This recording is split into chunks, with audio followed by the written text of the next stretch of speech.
What is going on, guys? This Dealer here back again with another RDX podcast. That's Real Deal Xbox podcast for those of you that don't know.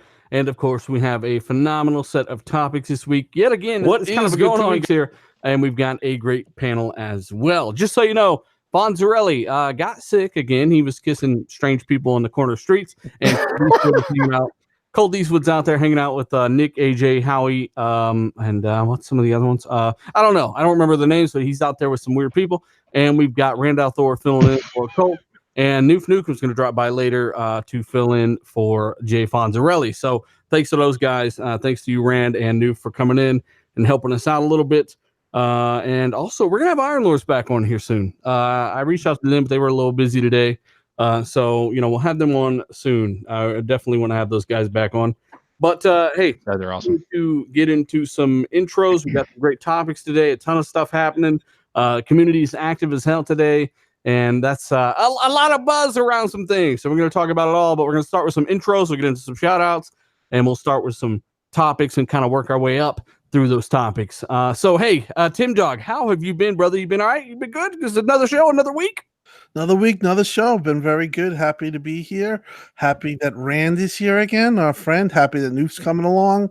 Hope to see the guys that aren't out, the Backstreet Boy and the sick guy come back next week. Miss them, but really, up to do RDX. It's been a pretty eventful week on Twitter, especially today, and can't wait to talk about it. Hey, I got to give a shout out to Matt Jones in the chat for becoming a member. Thank you so much. Also, Surprise Attack. Where the fuck have you been, sir? Haven't seen you in the chat in a while. Maybe I just missed you.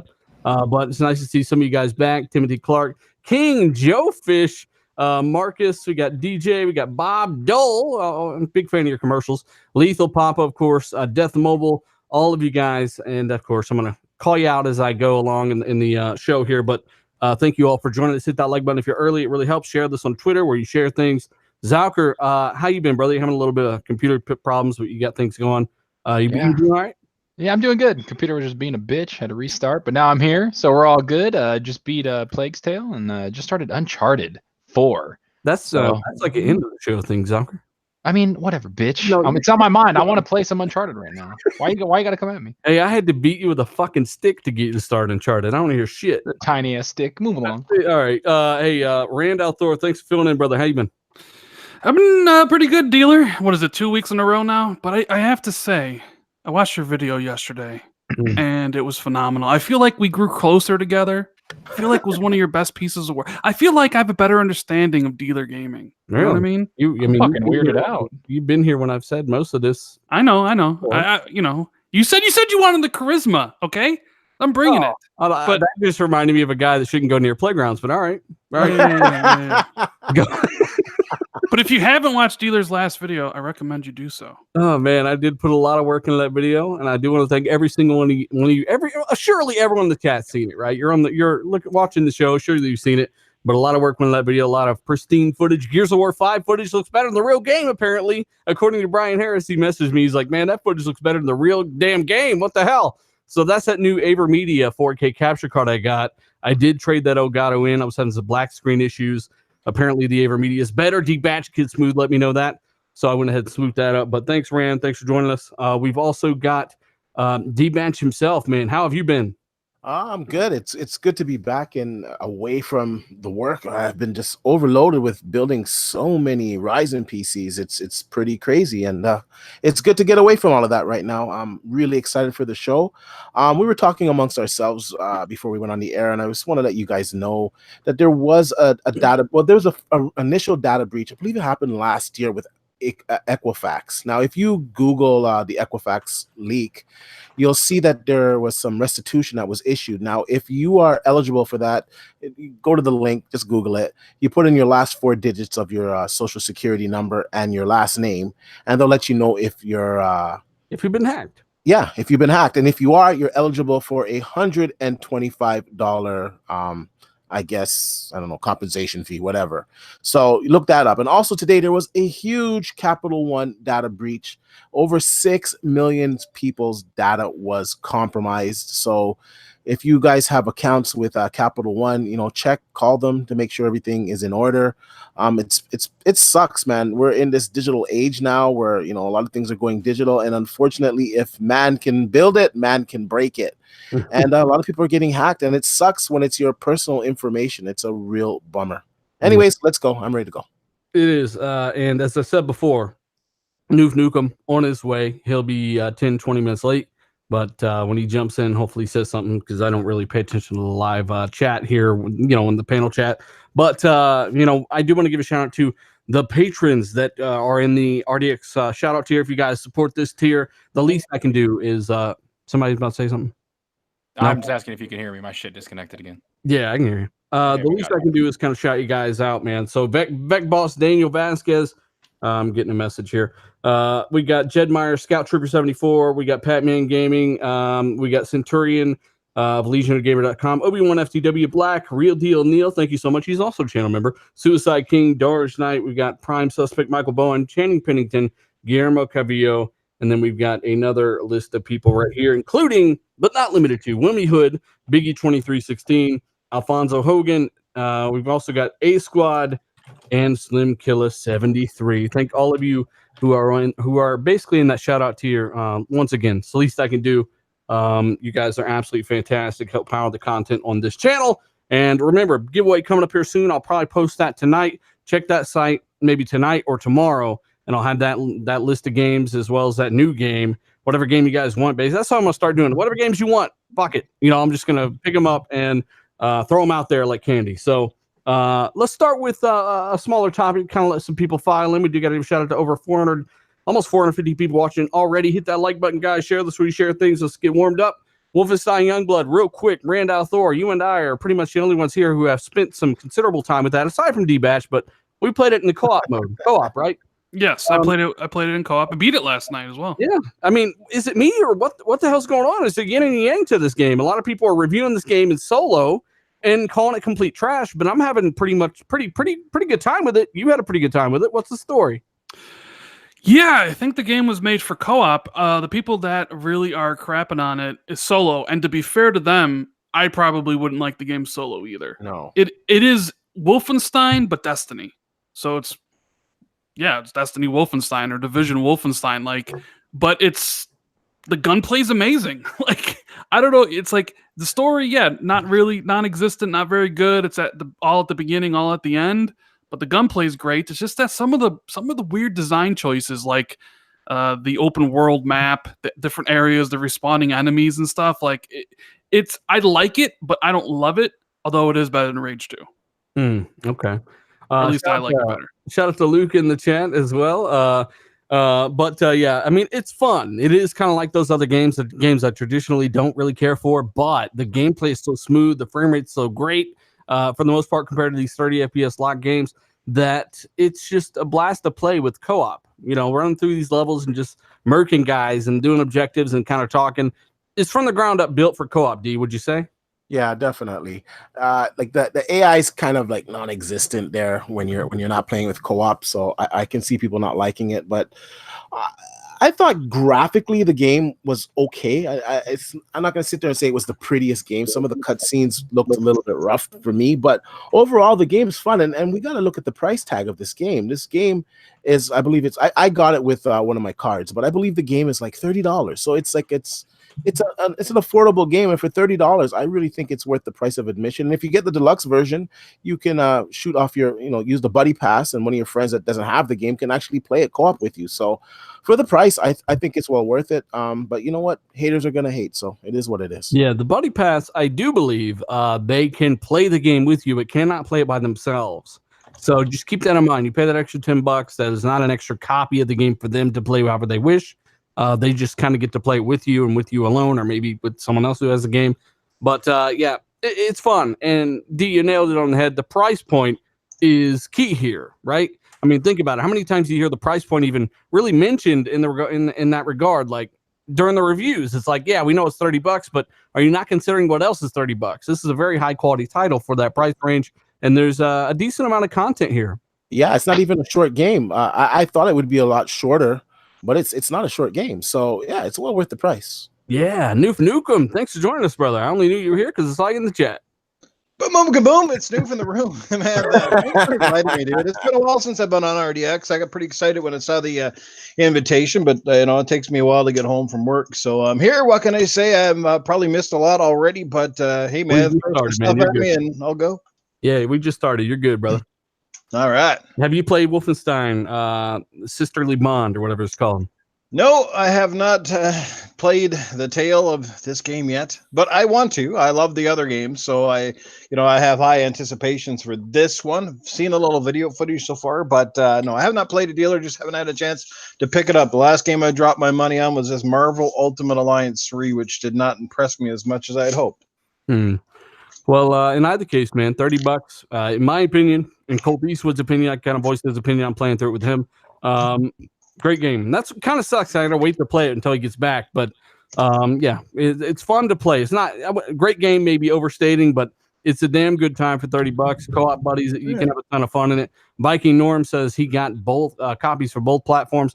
Immortal, thank you so much for the compliment on the last video, buddy. Timothy Clark, Free Jack. We even got the Google Stadia fanboy in here. It's great. Where is Colt Driftwood tonight? Driftwood is he's out and about, man. But hey, let's cover some games with gold, some lighter topics, and we'll start scaling stuff up. Shout out to over 500 people already here, guys. Hit that like button, share this, reshare things, help us out a little bit.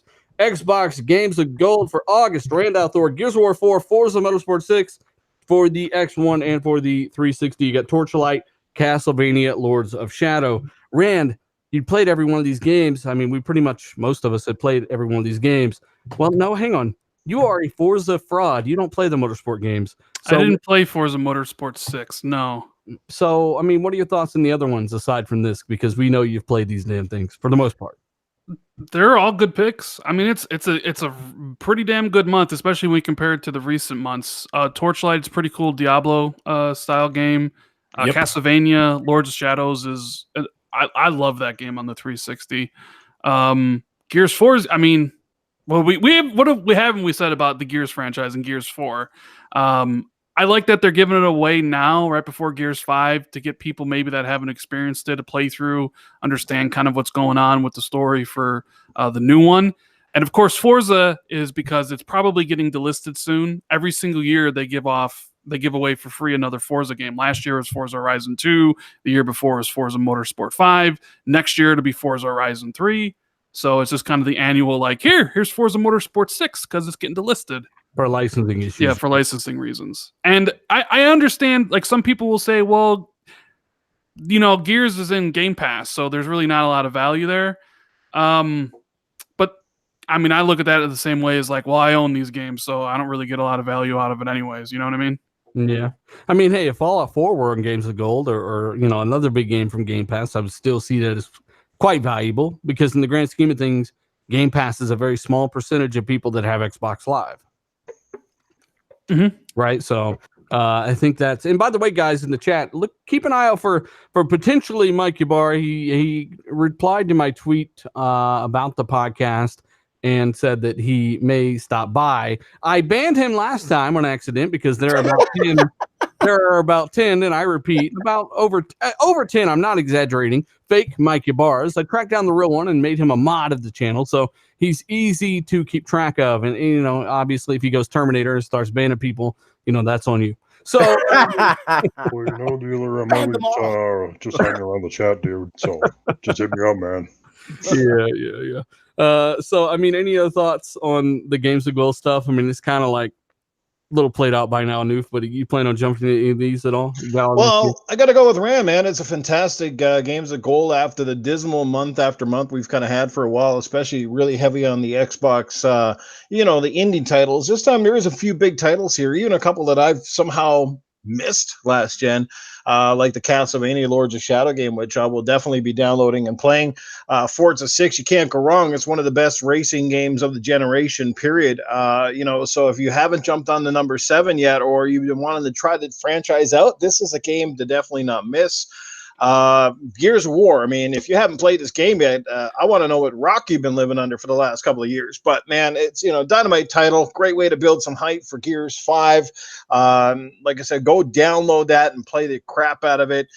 Get warmed up. It's going to be awesome, man. I think it's actually pretty good. And Torchlight, like I said, if you're into the Diablo stuff, it's really a can't miss game. So I'd say this month alone, I gotta give them a big round of applause, a little pat on the back there. Not too bad, not shabby. Hear them tiny ass hands clapping in the background. Yay!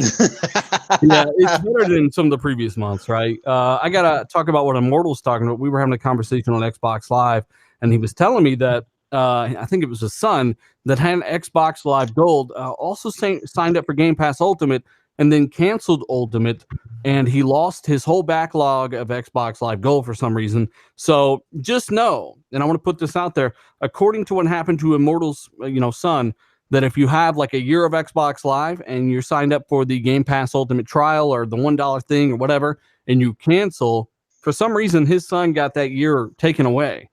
Now, he did call in, and they did kind of give him that time back plus a month. I'm not really sure what's going on there, but just be aware that is something that's happened, and I'm not really sure exactly what that is. But there you go, Immortal. Just kind of let people know what you're talking about. Very interesting. I guess, and nobody else really wants to say anything about these games to go, right, Tim? You plan on messing with any of these? What do you think about this?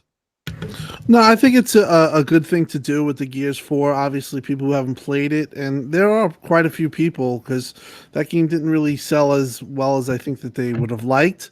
So if you are oblivious and haven't had that, or you're just getting in, just even newcomers, it's a great game to just download and play. It's a AAA. Forza 6, you say Forza 6 is better than 7, right? I think we've had this conversation, or it's comparable, right? You like some of the things better, but the online of 6 I think was less crazy because they tried to render everything in real time with 7's multiplayer, and it just bogs down the system. You can barely pick a car before the track loads, and it was crazy last time I tried. But yeah.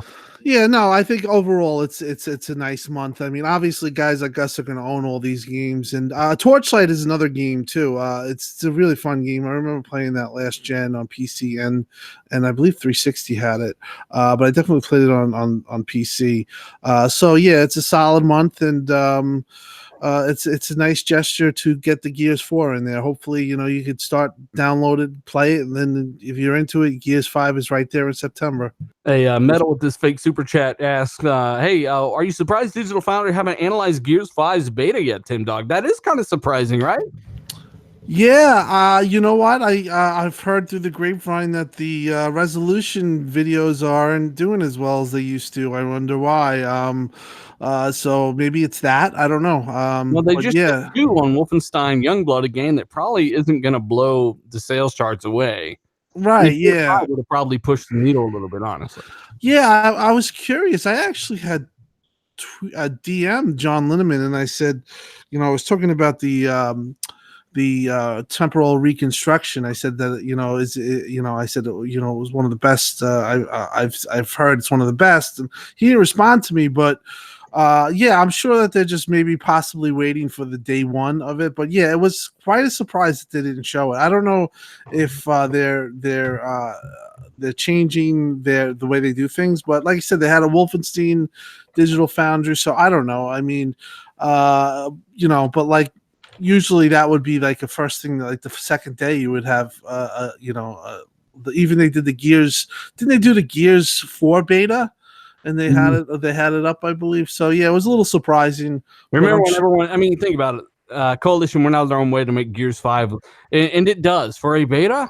It's one of the better looking betas out there. I don't give a shit what no one says. And basically, with Gears 4, they didn't even have textures on the characters, right? Like they were time, so they went out of their way to make this one look pretty damn good, and they didn't even analyze it, which is surprising. Yeah, it is surprising, and it's something that I believe, like you said, would have pushed the needle. 60 frames per second. A lot of things that they're doing that they're trying things that really haven't been tried this generation.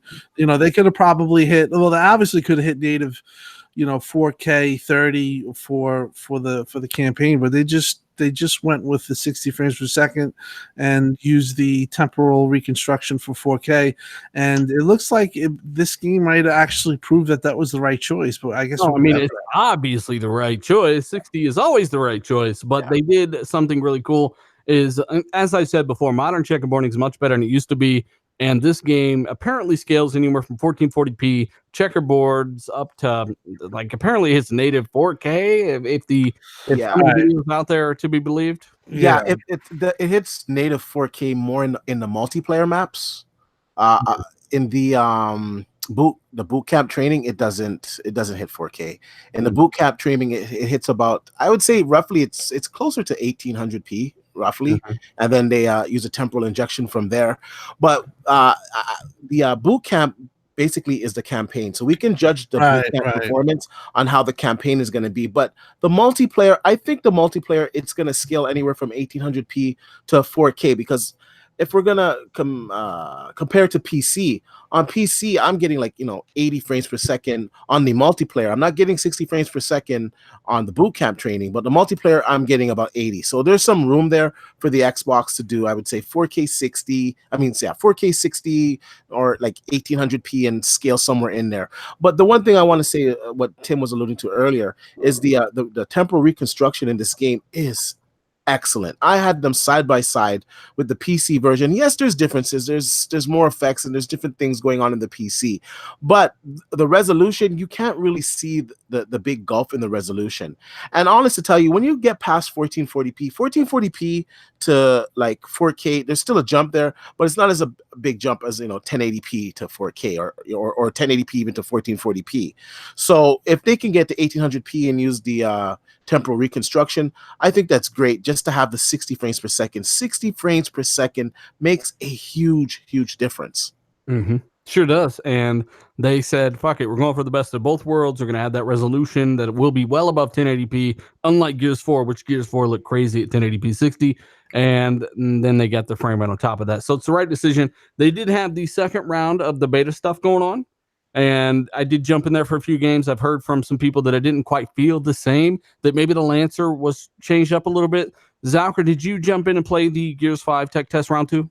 Yeah, I did. I played with you a little bit, I think, too, and I think Lethal a little bit. I played with them. Yeah, that was a lot of, I don't know, I just really want the game. I was playing a little bit and I was like, man, I just don't want to play anymore because I know it's leaving in 2 days, and I have this Gears fever. I know Lethal's going through Gears 1, 2, and 3. I think he's on Judgment now.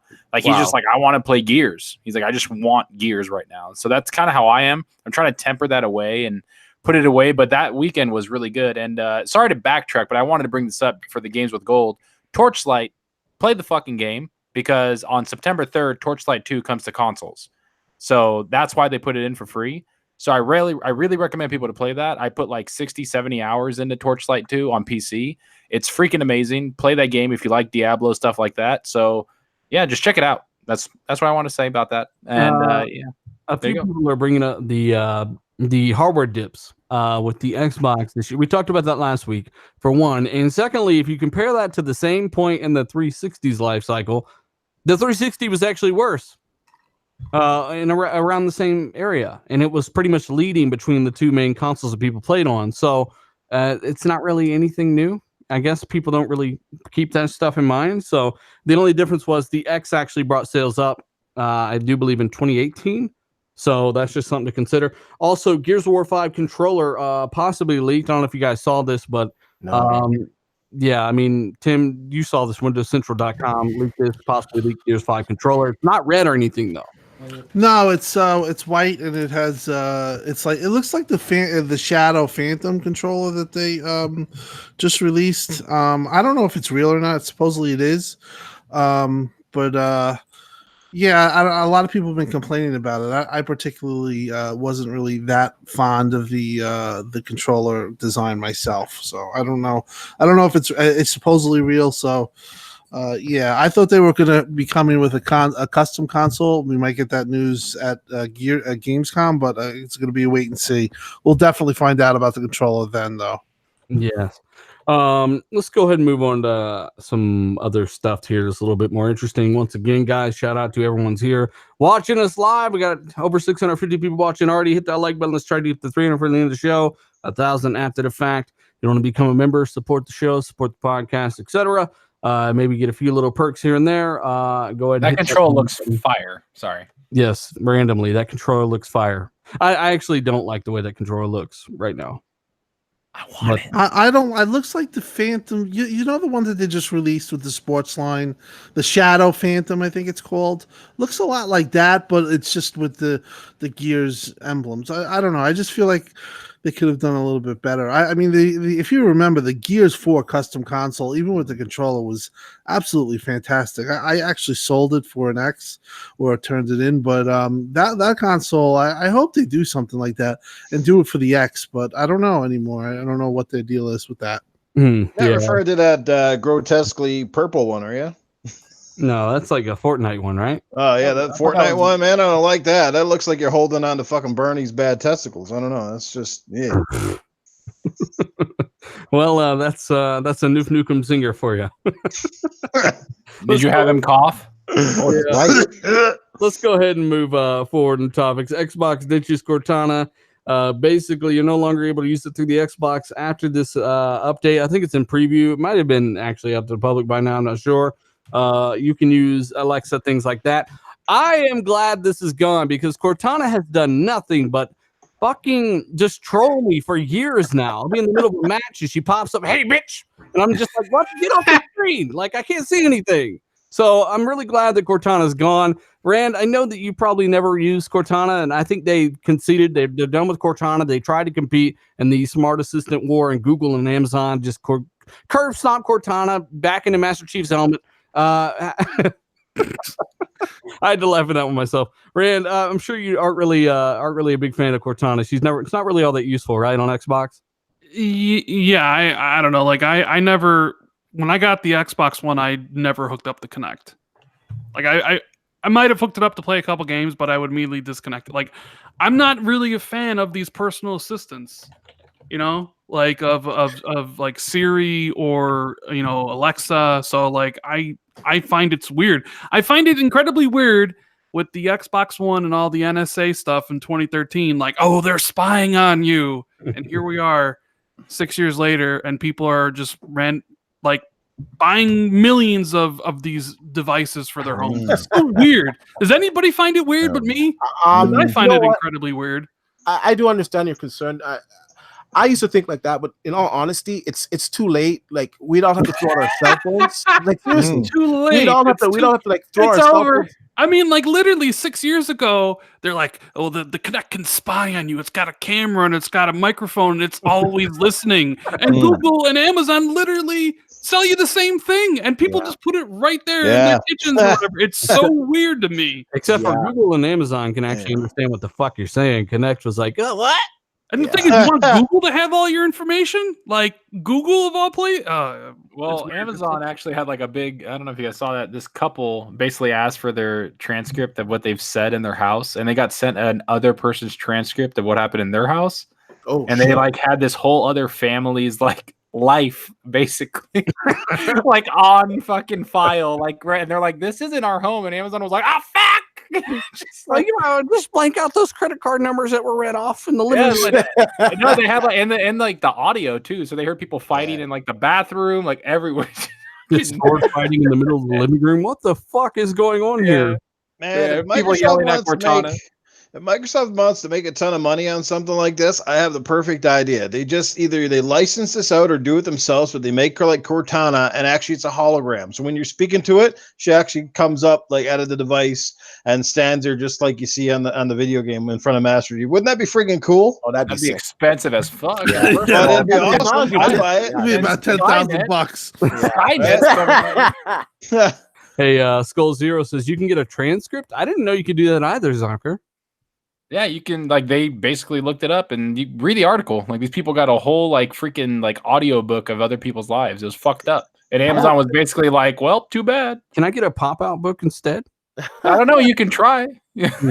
I bet Google can do it, too. But, yeah, that's kind of a little thing to do. And somebody said, you can turn Cortana off, dummy. Yeah. I know that. I already did. And I tried that, but she's like, fuck no, I'm not going nowhere. And she didn't get off until here recently. So, yeah, I mean, hey. Even when you turned her off, she was coming. I turned her off like 2 years ago or some shit. And Yeah, I wasn't going nowhere when I tried. She wouldn't do it. So, yeah, that's kind of a little bitty thing they're doing. We got a topic about probably the biggest update for Xbox this whole year. We'll talk about that later in the show. Some good stuff coming up. But right now, we're talking about this whole new Xbox studio gossip, all the stuff going on around White Owl and all this stuff. Tim, can you kind of give people some context? Let them know what's going on. Tim, Doug.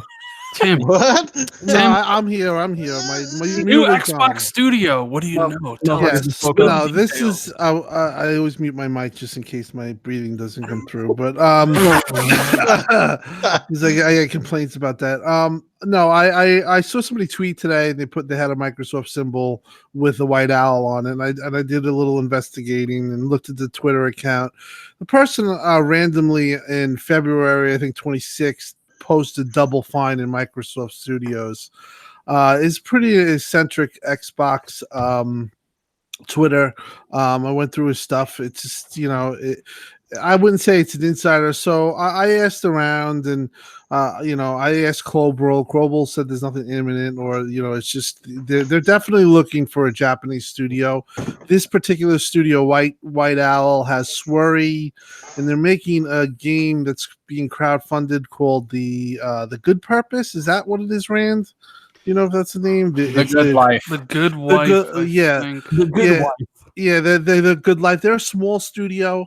They're in Asqua, Japan, and it's out there. Phil wants a studio in Japan. Now, this is the type of studio I can see them buying. I can't see them buying Capcom. I can't see them buying a big studio like Platinum. I could see them buying something like this and then adding to the developers. Another thing that was of note, there was a Microsoft Careers listing for in gaming in Tokyo, Japan, for a salesperson and within sales, and it looks like they're ratcheting up the Japanese that sector. And I would say that there's going to be a Japanese studio, probably maybe by XO, or it's in the works. So I'm going to say that there's a strong possibility here that this is going to happen. Not White Owl. It's just my particular thinking on that was, I thought that was makes a lot of sense. But there's no secret here. That's the next studio I think you're going to get from Xbox. It's not going to be a huge studio, in my opinion. It's just going to be like a building block studio, and from there. So that's the rumor on that. Like I said, I can say that I think it's going to happen, to be honest, or a Japanese studio. That's like a smaller Japanese studio there, White Owl. That's a really super small. I'm looking at their website right now. They're building a game called The Good Wife. The Good Life. The Good Life. They're getting White Owl. Who is that? It's not the Blunt. It is. It's a small studio, but I think that would be something that they would do in Japan, like get that and then build it, like kind of like the way they built Ninja Theory.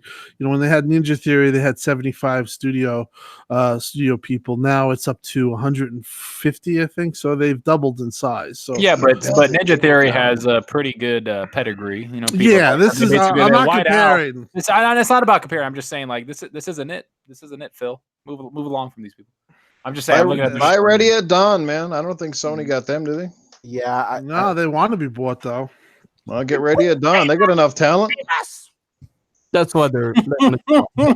Somebody's got to bring the goddamn energy here. Come on. I just want to jump in here real quick and say, come on, don't let this go, guys. Let's bring it to the show. Come on, let's do it. The chat is waiting.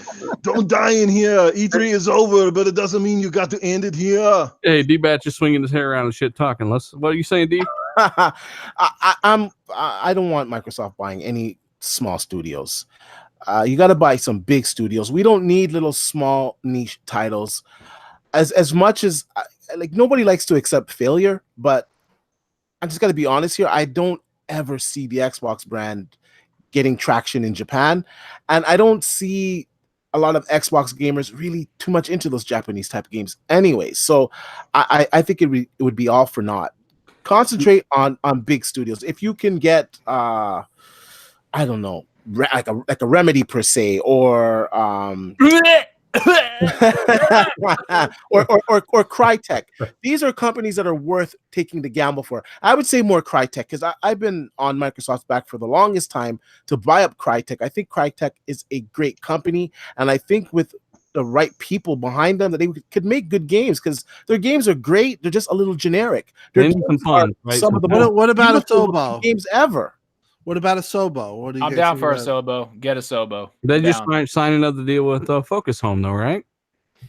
Yeah, but they did sign that, but they also are doing the flight simulator. And I'm sure that, you know, if they were given the right offer, they'd take it from Xbox.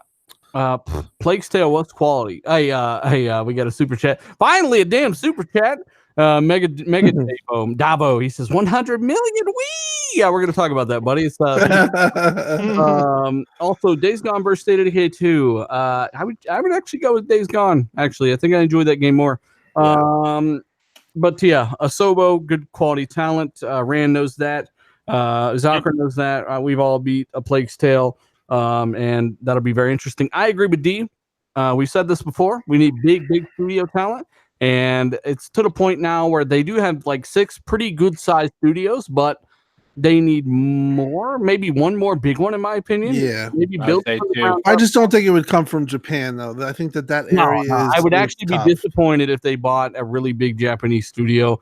I'm more into the Western style of games. I don't speak for everyone. And the reason they would buy or invest in Japanese studios is, yes, they wouldn't really sell well on Xbox in North America, but through xCloud, they can bring these games everywhere to territories that don't have Xboxes, and those people may love those Japanese style games. So they're looking for a global appeal, but right now, I think they should focus on what they need the most, and that kind of stuff could come later when xCloud is 5 years down the road, and they really have that broad range. If there was a Japanese studio, I think the logical one would be Team Ninja. You know, because of their history with Ninja Gaiden and the fact they made the Dead or Alive series, which happen to be, you know, pretty popular games on this side of the ocean, let alone in the land of the rising sun. So, and Team Ninja just actually made the Marvel Ultimate Alliance. I think Nintendo published it, but they made it for them. So obviously, it looks like they're open to the idea of making games for other people. Yes. Why we don't have a new Ninja Gaiden at this day and age is just beyond me. I mean, that's a game that I think a lot of people would love to see.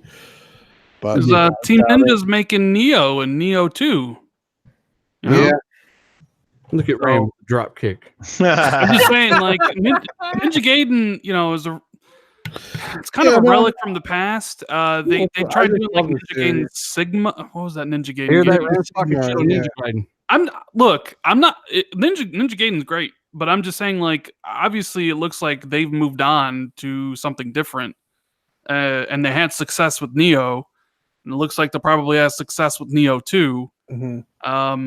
But as for like the Japanese studio, I mean, Swery's a creative talent. People love him, and I could see why Microsoft would want to partner with him and like get the studio and his creative vision.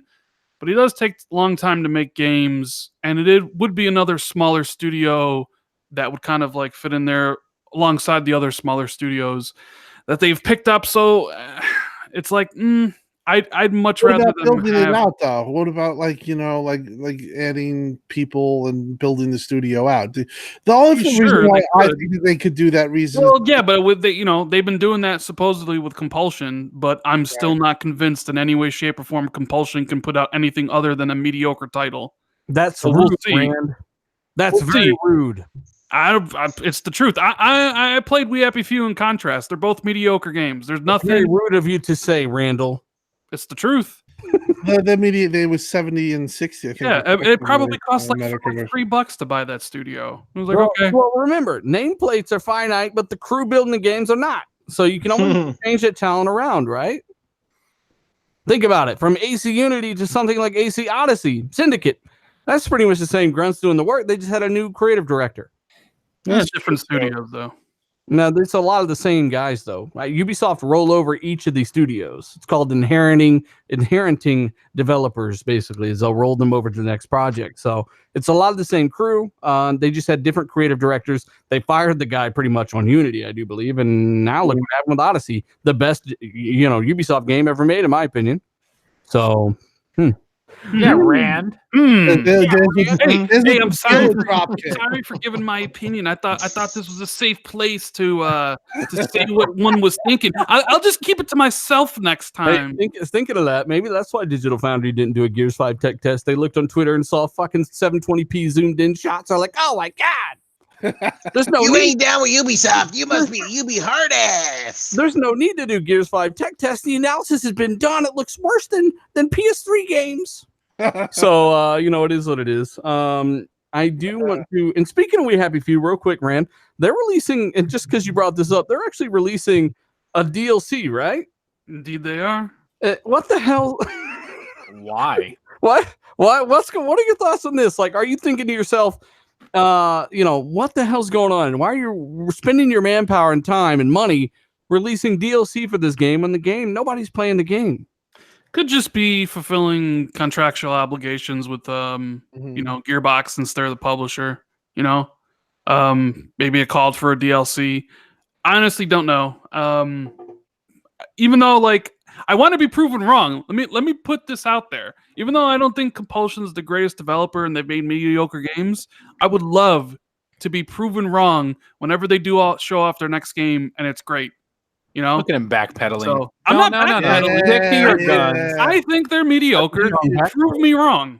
I think they have good ideas. I think that when TXR was around, we interviewed the guy. I thought they were they're just an interesting studio. They take a little bit of risks, but I think they're with We Happy Few, that game was a totally different concept, game than when Gearbox got involved. Is that correct?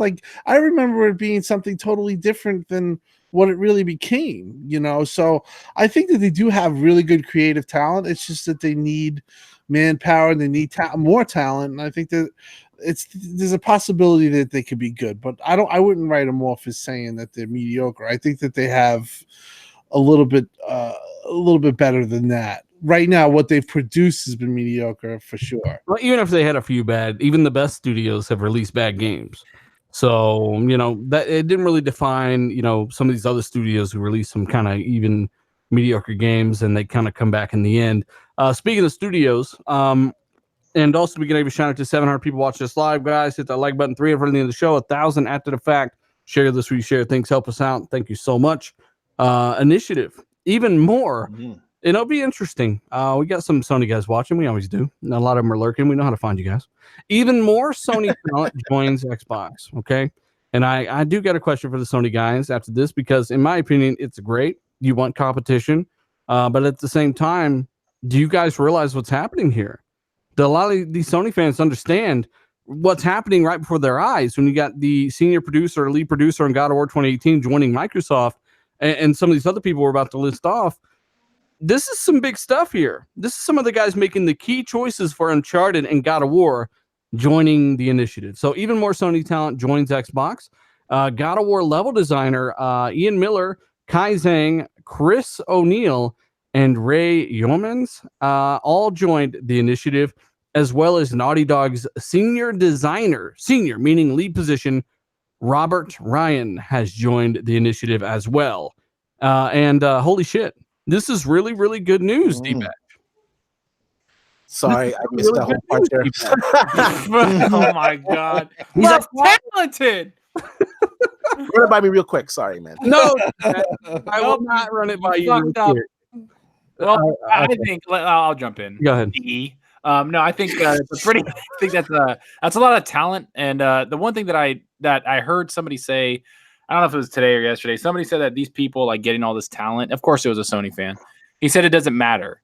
He said it doesn't matter because it's not going to be it doesn't guarantee a AA game or a AAA game. Right. You understand? The lead designer of Uncharted 4, the lead producer of God of War, two of the biggest AAA games of this generation, they're going to go work on a fucking Uno 2. What are they coming out with? What do you think? No, he's saying that they're just contracted, that they can leave right after the game's done. What he does not understand is that this is actually like where they're building their foundation. Yeah, that's the whole point. These people are going to be there for quite some time, probably a sequel, and if they get a better opportunity, of course they'll go there. But this is the opportunity that they've been building their careers to get, is somewhere where they can stay for 5 to 6 years and build an amazing game that they can put on their resume. It's not going to be a 1 or 2 year thing where they fucking leave. That's not how it works. They're going to start hiring those people probably a year from now when they're building the game. Like you said, like these are the guys they have in charge of the whole team.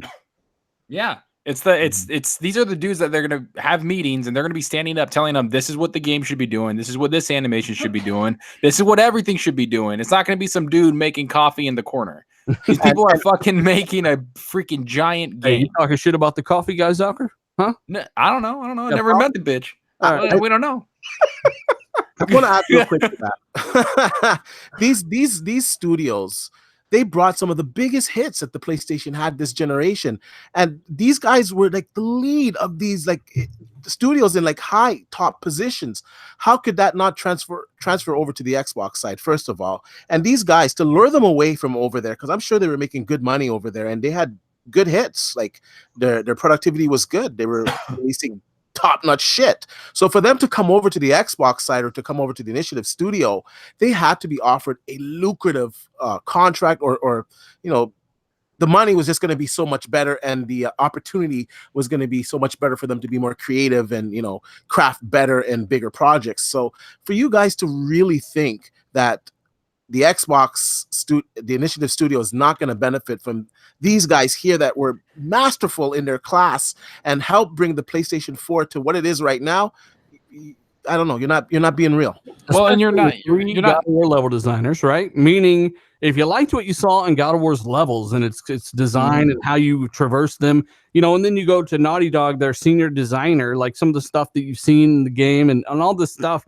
And then this is just the newest round of additions, right? They're also seeking, and this is another job post, they're seeking senior gameplay animator. And basically they're doing that, it says here, they're focusing on cinematic animation. So for you guys thinking they're building a little dinky ass ping pong game, you don't need cinematic animation. All of these top-notch expensive talent, they're not hiring guys that cost a lot of money to build small games, right? Think about it. The Initiative is known for having extremely high barrier to entry. You need a ton of experience just to even get some of these jobs. You need 10 years plus in the role, right? That's why they got David Gallagher, right? Right. Daryl Gallagher. So you just gotta, I keep thinking of a motherfucker that smashes watermelons. Well, so you just gotta keep thinking about that. Like they're hiring for these cinematic positions. They're hiring all of these AAA massive budget games for their level designers, some of their lead designers, artists, all this stuff. I mean, Jesus. I mean, how much? It's the people that you see Corey Barlov, like when he does like a documentary and you see how they build God of War. Like he was working with 20 people that he basically picked to work with. It's because he knew those people. Those are the people they're hiring now, is the people that Daryl Gallagher and the team feel comfortable working with for years on end. And every time they talk to Corey, it's like everybody's like, oh yeah, Corey Barlov is the brainchild. He's there. Yeah, he might have been the idea guy, but when he's talking, he's like, I couldn't have done it without her, without him, without them, without the people that he worked around. Smart people surround themselves with smart people. That's what you do. That's how you create something amazing. Corey Barlov doesn't grab the controller and go, listen, gameplay designer, let me fucking do it. No, he has a guy that understands how gameplay works and programs it to perfection.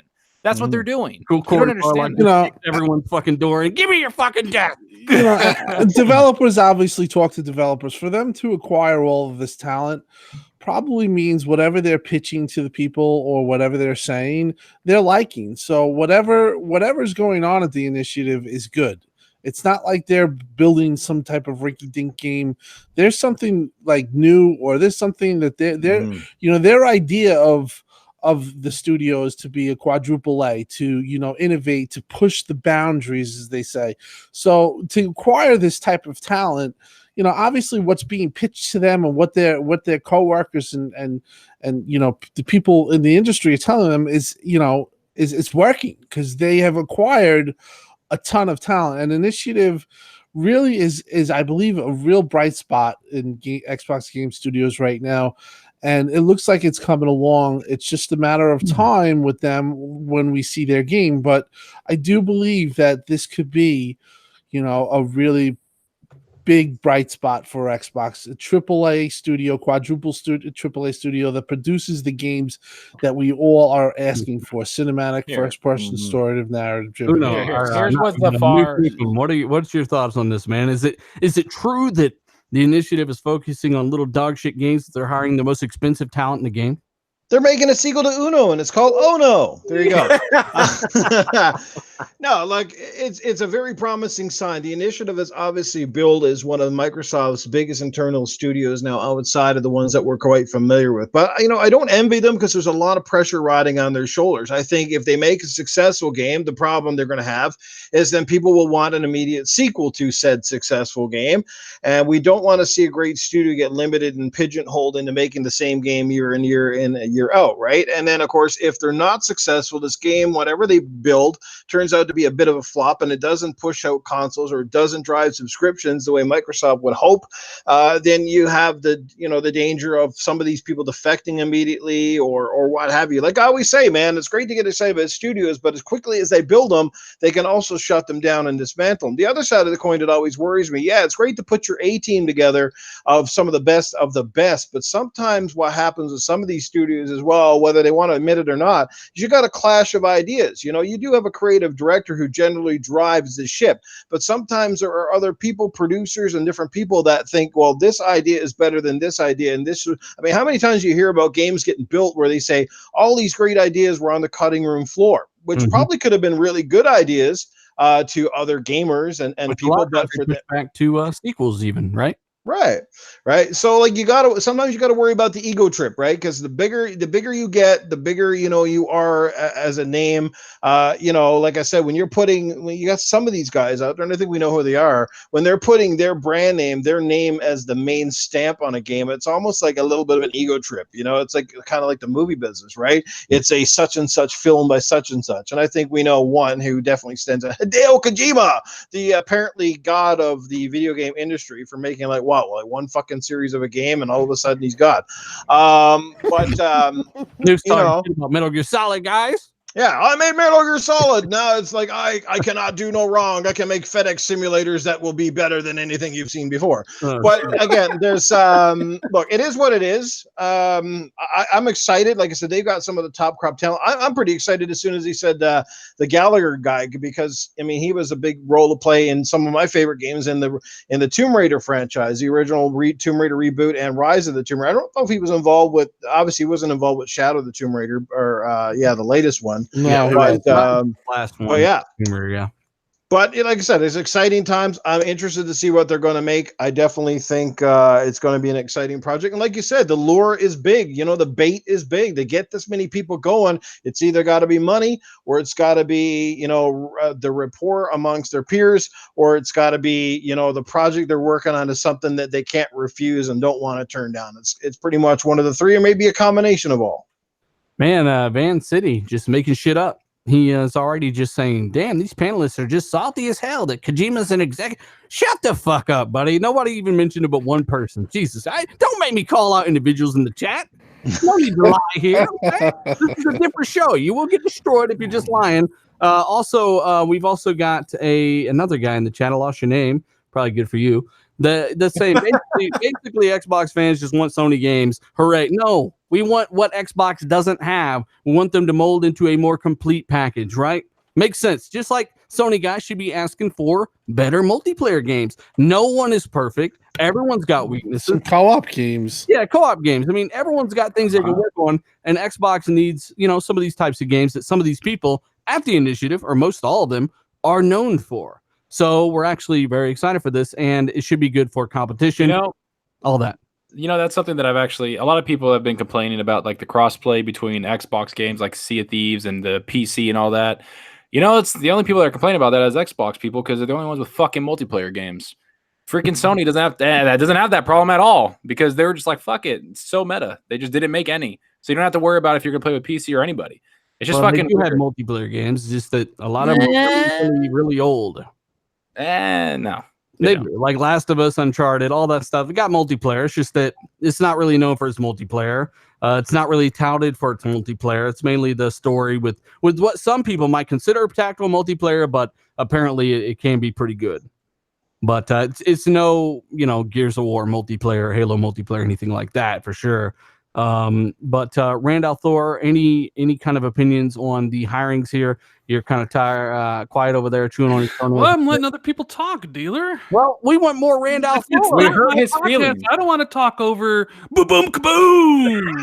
I want to hear what New Fast to say about stuff. Holy shit, who's standing next to a wind tunnel? I wanted to hear what. I mean, people. I made a video about this. I have my own podcast, and we've talked about it in party chats. So people know my. I think the initiative is going to be. They're creating basically Xbox's next big franchise. That's going to be right next to Halo and Gears.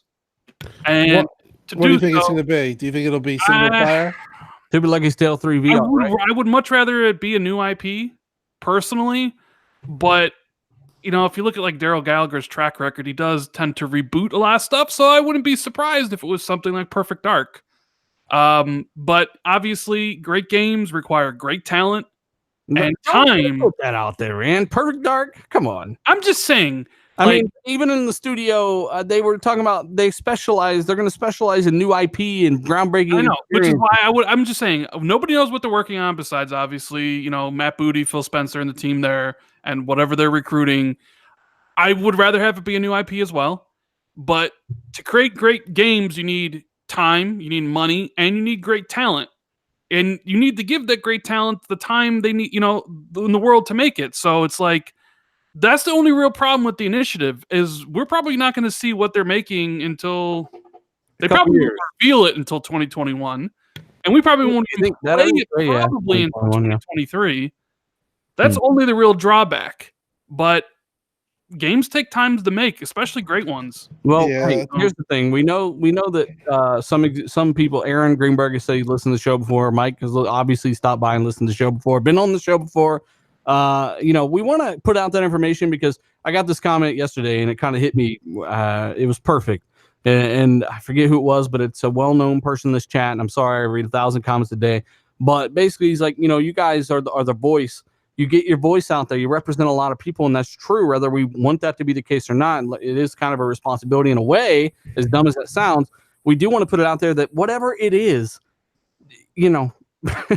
as dumb and basic and common sense as it sounds, I need to be blown the fuck away by whatever visuals and gameplay mechanics, and it needs to be absolutely top tier, stunning. Any gameplay you show should blow the shoes off my feet. If I'm not wearing shoes, it should blow the socks off my feet. And if I'm not wearing socks, it should blow the toes off my fucking feet.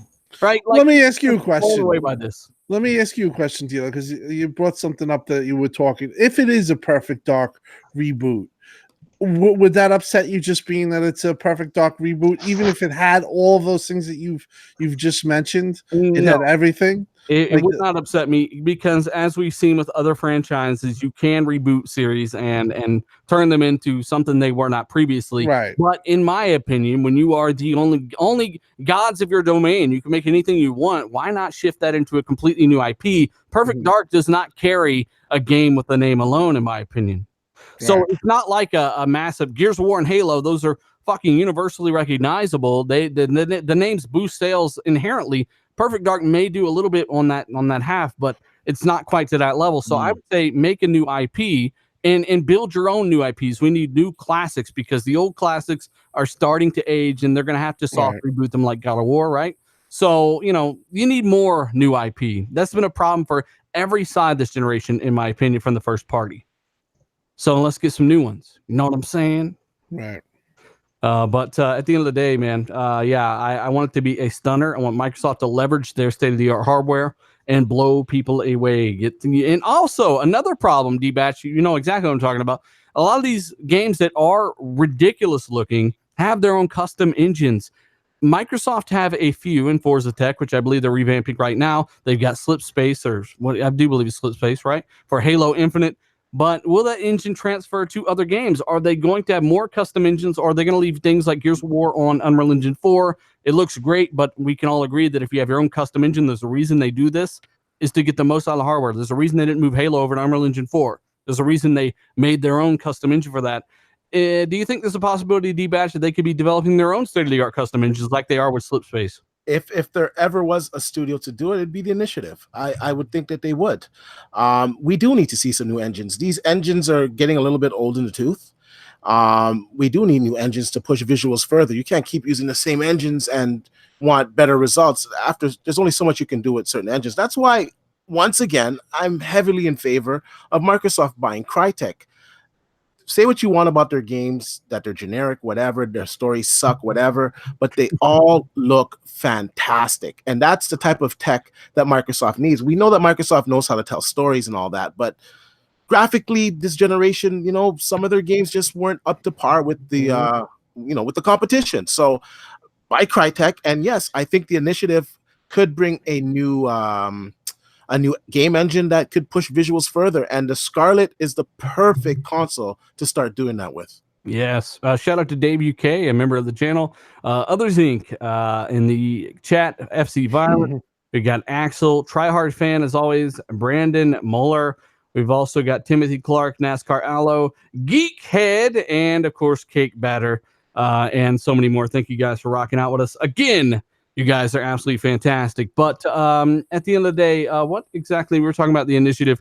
Anyone else we got a lot of great topics ahead. But anyone else got any final thoughts on these big hires? A lot of people are saying Xbox fans excited over hires and getting new jobs filled. And duh, we are, because we've been complaining about games for years. And this is the step. These are the steps that have to take place. So, I mean, Zalker, Noof Nukem, D-Batch, Randall Thor, 19, Man with a Million Lies. Anything that you want to finish up saying here? This isn't the only studio hiring. Just put it that way. Microsoft ain't fucking around. Okay. Indeed. Thank There you go.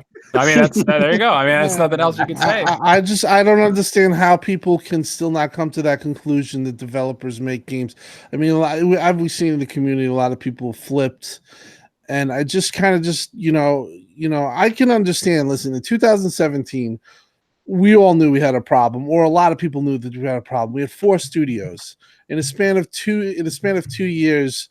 They've added 11 studios. Mm-hmm. I don't understand how you just don't understand that, that the games aren't coming. They're coming. I guess it's just people just have to see it to believe it. I don't understand it, but the future is brightened for the games, for Xbox with games. I do think a lot of games are coming, and that's why I keep pushing for more studios, because the more studios they get, the more games you get. The more people that are hired, the bigger, the better the games are. And right now, they're still going full bore on that. So I don't know. It's going to come to a point when they have to prove it, and I guess that's where we're at. But I don't understand how people can't make that equation that devs make games. The studios now are more important than ever, and it's simply because with so many people trying to go toward the subscription-based service, like Game Pass and EA trying to promote their EA Access and vice versa, and more companies stepping up with this. I think Microsoft is not stupid. They're kind of following the Netflix model, because if you notice one trend with Netflix over the last little while, they're losing more and more content from other publishers, basically, to put on their platform. But what you are seeing with Netflix is more and more of their own branded TV shows and their own branded movies, and some of these are like top quality too. So I expect the same thing out of Microsoft, because down the road, we don't know if Game Pass is going to be stocked full of Ubisoft games or EA games or anybody else's games. True, Microsoft might be floating their own bloody boat in 5 years because everybody else is trying to get on their own subscription service. It's a sad fact, but it could be a real fact pretty soon. It could be, but the problem with that, and we get this all the time in this community, is, well, this could happen. And to me, I'm like, okay, well, until Halo comes to PlayStation, which has been being said since 2002 with Halo 2, right? I don't give a shit, right? So if we see all these publishers leave, which is a possibility, then we'll talk about it then. But until then, man, like, this shit's looking really, really good for things like Game Pass. Some people are dragging it down as far as they can, but at the end of the day, it is an option. Just one more. Nothing has been taken away. Something has been added, and many people find great value in that. So let us know what your thoughts are on that in the chat as we go along. That is it for the initiative. A lot of good stuff there. Very, very happy with how this is. This is like a dream team. I said it on Twitter. Drew Murray retweeted my thing. He's part of the initiative. These guys are a ton of talent here, man. And if you're a real gamer, you want the best games you can get no matter what. And, that's looking really good. Outer Worlds coming to the Nintendo Switch. This may surprise some people, but yet another game will be dumbed down to 360p, lower than low PC settings to work on the Switch. And what does this mean now? This is a Microsoft IP, right, Rand? Does this mean that you're not interested in playing it now because it's also on the Switch? Totally. That's Okay. totally what it means. It's on a different platform. I'm not going to play it. So let me get this straight, Rand. You're not of the mind that if it's on one platform, it makes the game better? Would no. Assassin's Creed Odyssey have been a 9.2 to you instead of a 9 if it were only on Xbox? Is that how that works? I see what you're trying to do here, dealer. I see what you're trying to do, Ask you a dealer. question. I'm glad. Does Red Dead Redemption suck because of it? Well, Rand? my point is that this whole bullshit where people are, I get it. Like there's people out there and all over the world that say, look, I need exclusives. We need games that you can only get on this console, blah, blah, blah, followed by mostly fear mongering. But the data says otherwise, where if your game's on more platform, it makes more money and you end up getting more games instead. This has been shown over and over and over. And Xbox has not even had exclusives since 2015 when their stuff started going to PC. So does it really bother you that potentially, you'll see games like Outer World on the Switch, or do you think this is a one-off? Hold on. Does it bother me? No, it doesn't bother me. Will it bother other people? Yeah, of course. Why do you think that is, though? Just because other people can play it? Who knows? Whatever their reasons are, it's their reasons. I couldn't care less. I'm looking forward to the Outer Worlds. I'm going to play it on my X, probably more than likely through Game Pass. Unless I decide to buy a copy. It's also come out the same day as Call of Duty, so that's a lot of money to spend in one day. Yes. So it's interesting that it's coming to the Switch. This is Private Division, however, who has the publishing rights for the game. People forget about that. So we don't know the backdoor dealings. Did they make this happen? Did Microsoft make this happen by wanting it on the Switch? We don't really know, but all we know is that it's not coming out day and date, though. It's PlayStation, PC, Xbox on the 25th, and then it's coming out for the Switch sometime later. Yeah. So obviously the port needs to be won't be finished in time. Right. So. Yeah. Tim, I mean, you're tuned in with some of this stuff. What do you think? What do you think's going on? Well, I think that what I gotta give a shout out to Mikey Bar in the chat, right? This is not Fakey Bar, as he says, because I found his YouTube account. I know which one's his. I made him a moderator of the chat, so we'll never have that problem again. So shout out to Mike for stopping by the chat. And Brand, you have a good point. It's not day and date, but would it matter if it were? Well, to me, I can only speak for myself. I don't care. I just want to play a great game.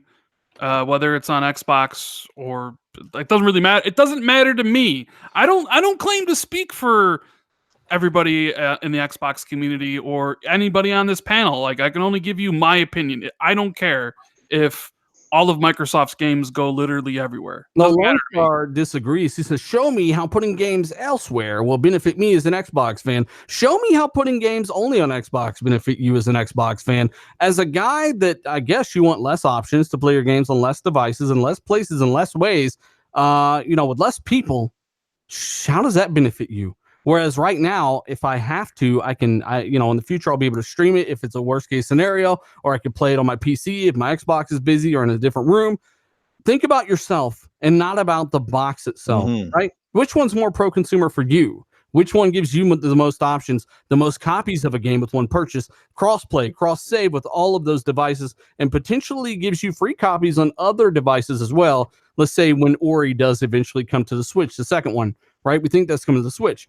There's probably a chance that that'll be cross-buy. Buy it on the Xbox, get the Switch version for free. How does that not benefit you, Lone Star? Yeah. On the other hand, you got the argument that, fuck you, buy my box. You have no choice. You got to play it on my Xbox like I do, or else you can't play it. That's the dumbest shit I ever heard of. So if that's your argument, which is 2014 shit, you're back in the day, you're stuck in the mud, you're stuck in the tar, I get it. You don't really stand a chance compared to usability and convenience. That's not a great argument. There's a fanboy argument. Then there's a convenience, and pro-consumer argument. Which one are you going to choose? Yeah. Well, I think one of the things though that you have to consider, like Obsidian's next game, do you want that on every platform or do you want that exclusive to Xbox and PC ecosystem? That's the question, and I think some of the people, these games will be exclusive to the ecosystem, but that's the code word, ecosystem. right? That's in my opinion that I'm fine with that. If you're going to give me a cross buy and you're going to have some exclusivity, I cannot sign for everything being completely out there and not being exclusive. I do think that you have to have some form of exclusivity, and I think some of the people that are like making a big deal about the Switch thing, they're saying, well, why are you putting resources for another platform? Where is the focus on Xbox? And I think that that's right there is another argument that's going around. Where is the focus to just strictly the Xbox console? You know, we bought the console, we want the focus there. I just don't think that those same people realize that, you know, first of all, in this case, this could be a contractor making the port for Switch. It could be all types of stuff that we just don't know about. So you really can't, make a legitimate statement about it.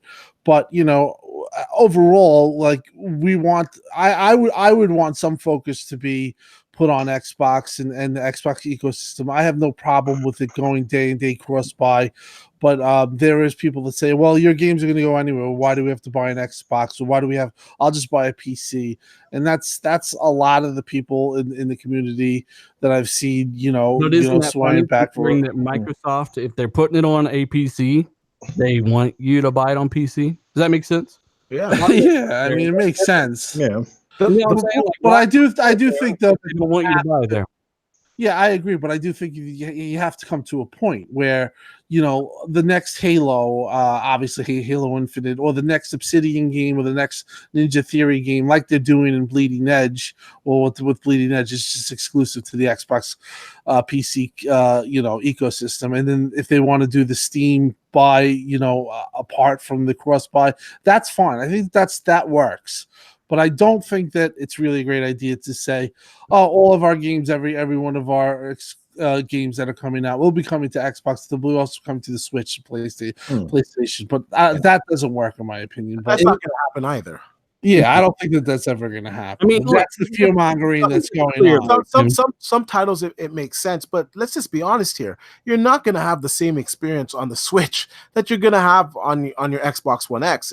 It's going to look vastly different. First of all, the Switch is the Switch, I guess. Right. It is what it is, but the Xbox One X is a true console, and the PC argument. Not everybody can afford a high-end PC. Nor do they want it. Nor do they want the thing under their entertainment center. Yeah, agreed. If you could play it on the platform that you play on, I don't see why it should matter on certain titles. Now, every single game, like you said, Tim, is not going to be coming to the Switch or to other platforms. It's just not going to happen. And I guess for this game, it made sense for them. They must have looked at their numbers and they said, you know what, we could get more numbers if we put this on the Switch. And I don't think it's going to hurt us because the Switch the Switch players and the Xbox players, they're two different groups of gamers. The trend is extremely clear. Anybody with one eyeball can see this, right? Games are going to go to more and more devices until they are ubiquitous. This is just inevitable. So this is where xCloud is going. This is why Sony had partnered with Microsoft. They want to do the same thing. So when people say lock everything down to one box, I don't want any of the benefits of flexibility. I don't really worry about myself. I just want to tell others you got to get an Xbox to play this. You're not really thinking about the way things are going. It's inevitable. And by the way, Mike Barge said, just listening to the experts, good show. And he also said, I wanted to make a Rise 2, but I don't do the games anymore. So a lot of us that we're asking for, Rise 2, a potential sequel, maybe like Assassin's Creed, where every game is in a different area, right? A different set of time, a different kind of era of time, and you got different characters you can kind of live through their eyes. There's a lot of potential for a Rise 2, but unfortunately, that's not really happening, huh?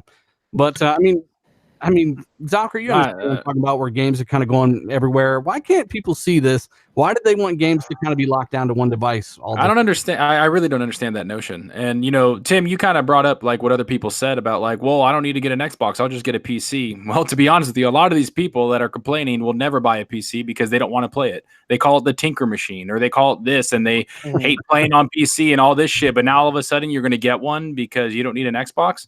No, I'll be honest. I think I think some people can and will not buy an Xbox and go on PC. I'm not going to be one of those people, but I am one of those people that could do that because I've been playing on PC since I was 10 years old. I've been playing on Xbox since the first one ever came out. I've interchanged PC and Xbox. I've always played on those two systems no matter what because I love both the systems. And that's someone like me might actually do that, but it doesn't matter because they're still going to buy or play Xbox games. And that's the whole point of this. And it takes away, like, if somebody doesn't want to buy an Xbox, they can still play their games on their PC or even on their phone with xCloud. It still takes away that barrier of buying a $400 to $500 system. What does it matter? Who cares where other people are playing their games?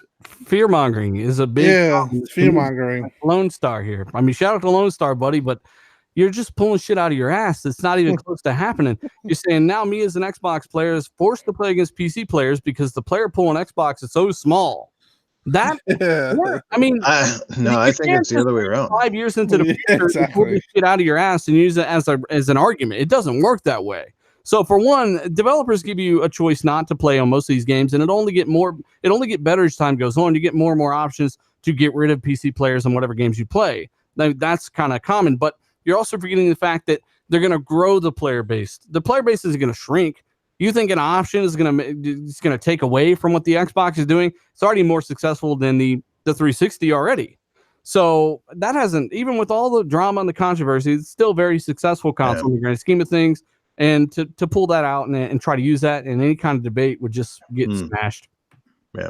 Yeah. So I mean, just enjoy your games where you want to play them. Like honestly, if you want to play them on PC, enjoy your damn game there. If you want to play it on Xbox, enjoy it there. All we know is that you can't play currently right now. So I'm not going to fearmonger anything. You can't play Gears, Halo, and all these other games on PlayStation. So if you want to play them, go buy a goddamn PC or go buy an Xbox and enjoy the game. That's all that matters right now. That's what's happening right now.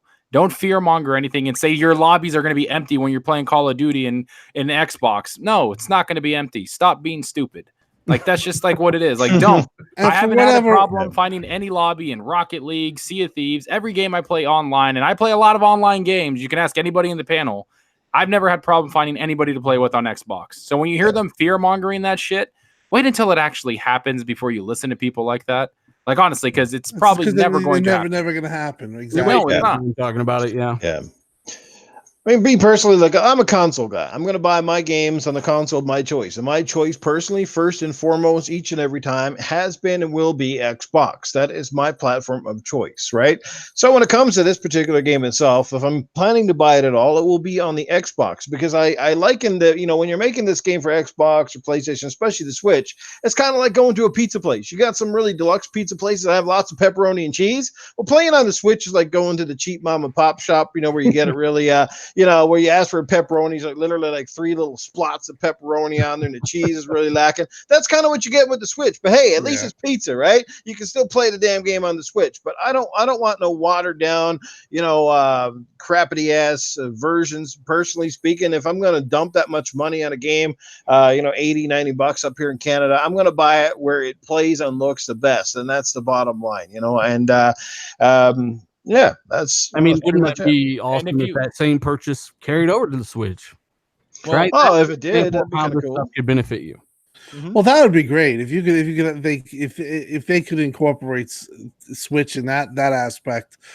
Listen, when the first talk of this came, I was against, you know, Gears going to PC, Gears 4, and I made that clear. But as time went by, and you know.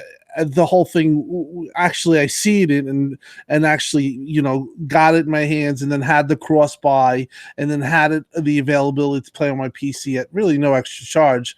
To me, that was a benefit. Now I'm at the point where I'm for those titles. If you're going to make an Xbox title and you're going to have it play anywhere, that's great. Like that's a plus. So sometimes with the fear mongering and everything, seeing is believing, and actually having it in your hands and doing it and experiencing it is part of the thing that makes you believe. But there's so much fear mongering right now in regards to Xbox that it's not in a good place, because you have so many people doing this, and just the truth is that nobody really knows, but it's having an effect on, I think, on the brand. I think here let me help you out. If anybody talks about they're not going to get a Scarlett because they don't need to, because the X can play all those games, if that person owns an Xbox One X, they're fucking frauds. Okay? Because you didn't need to buy an Xbox One X. You got it for the performance. The Scarlett's going to give you performance that we've never seen in gaming ever before. Not on console. Not on console. And if you really did, and these people do care about performance, like, what are they going to do? Go buy a PC that they've never played on before? No, they're going to get a console. A lot of people say things too. A lot of people say things as threats, but then they just go back to their Xbox and play. I've noticed that. Like, I'm leaving Xbox. Then you see them on Xbox. Why did I get an RTX 2080 when the 1080 played the same damn games, huh? Yeah, I don't understand Why it. is that? And that's a bigger purchase than any console. Why did I go ahead and do that? Because of improved performance. Why did I get a fucking 970 Pro 1 terabyte in NVMe when I had a perfectly good hard drive in the computer already? Because of the performance. There are reasons that people upgrade and do what they want, just like phones. It's not complicated. And I remember when the Xbox One X was on the cusp, and everyone was fear mongering the fucking Xbox One X. Oh my God, what do you mean? It's going to separate, and everyone's going to have different performance online, and oh my, how are you going to all the games, and it's going to be $5 billion.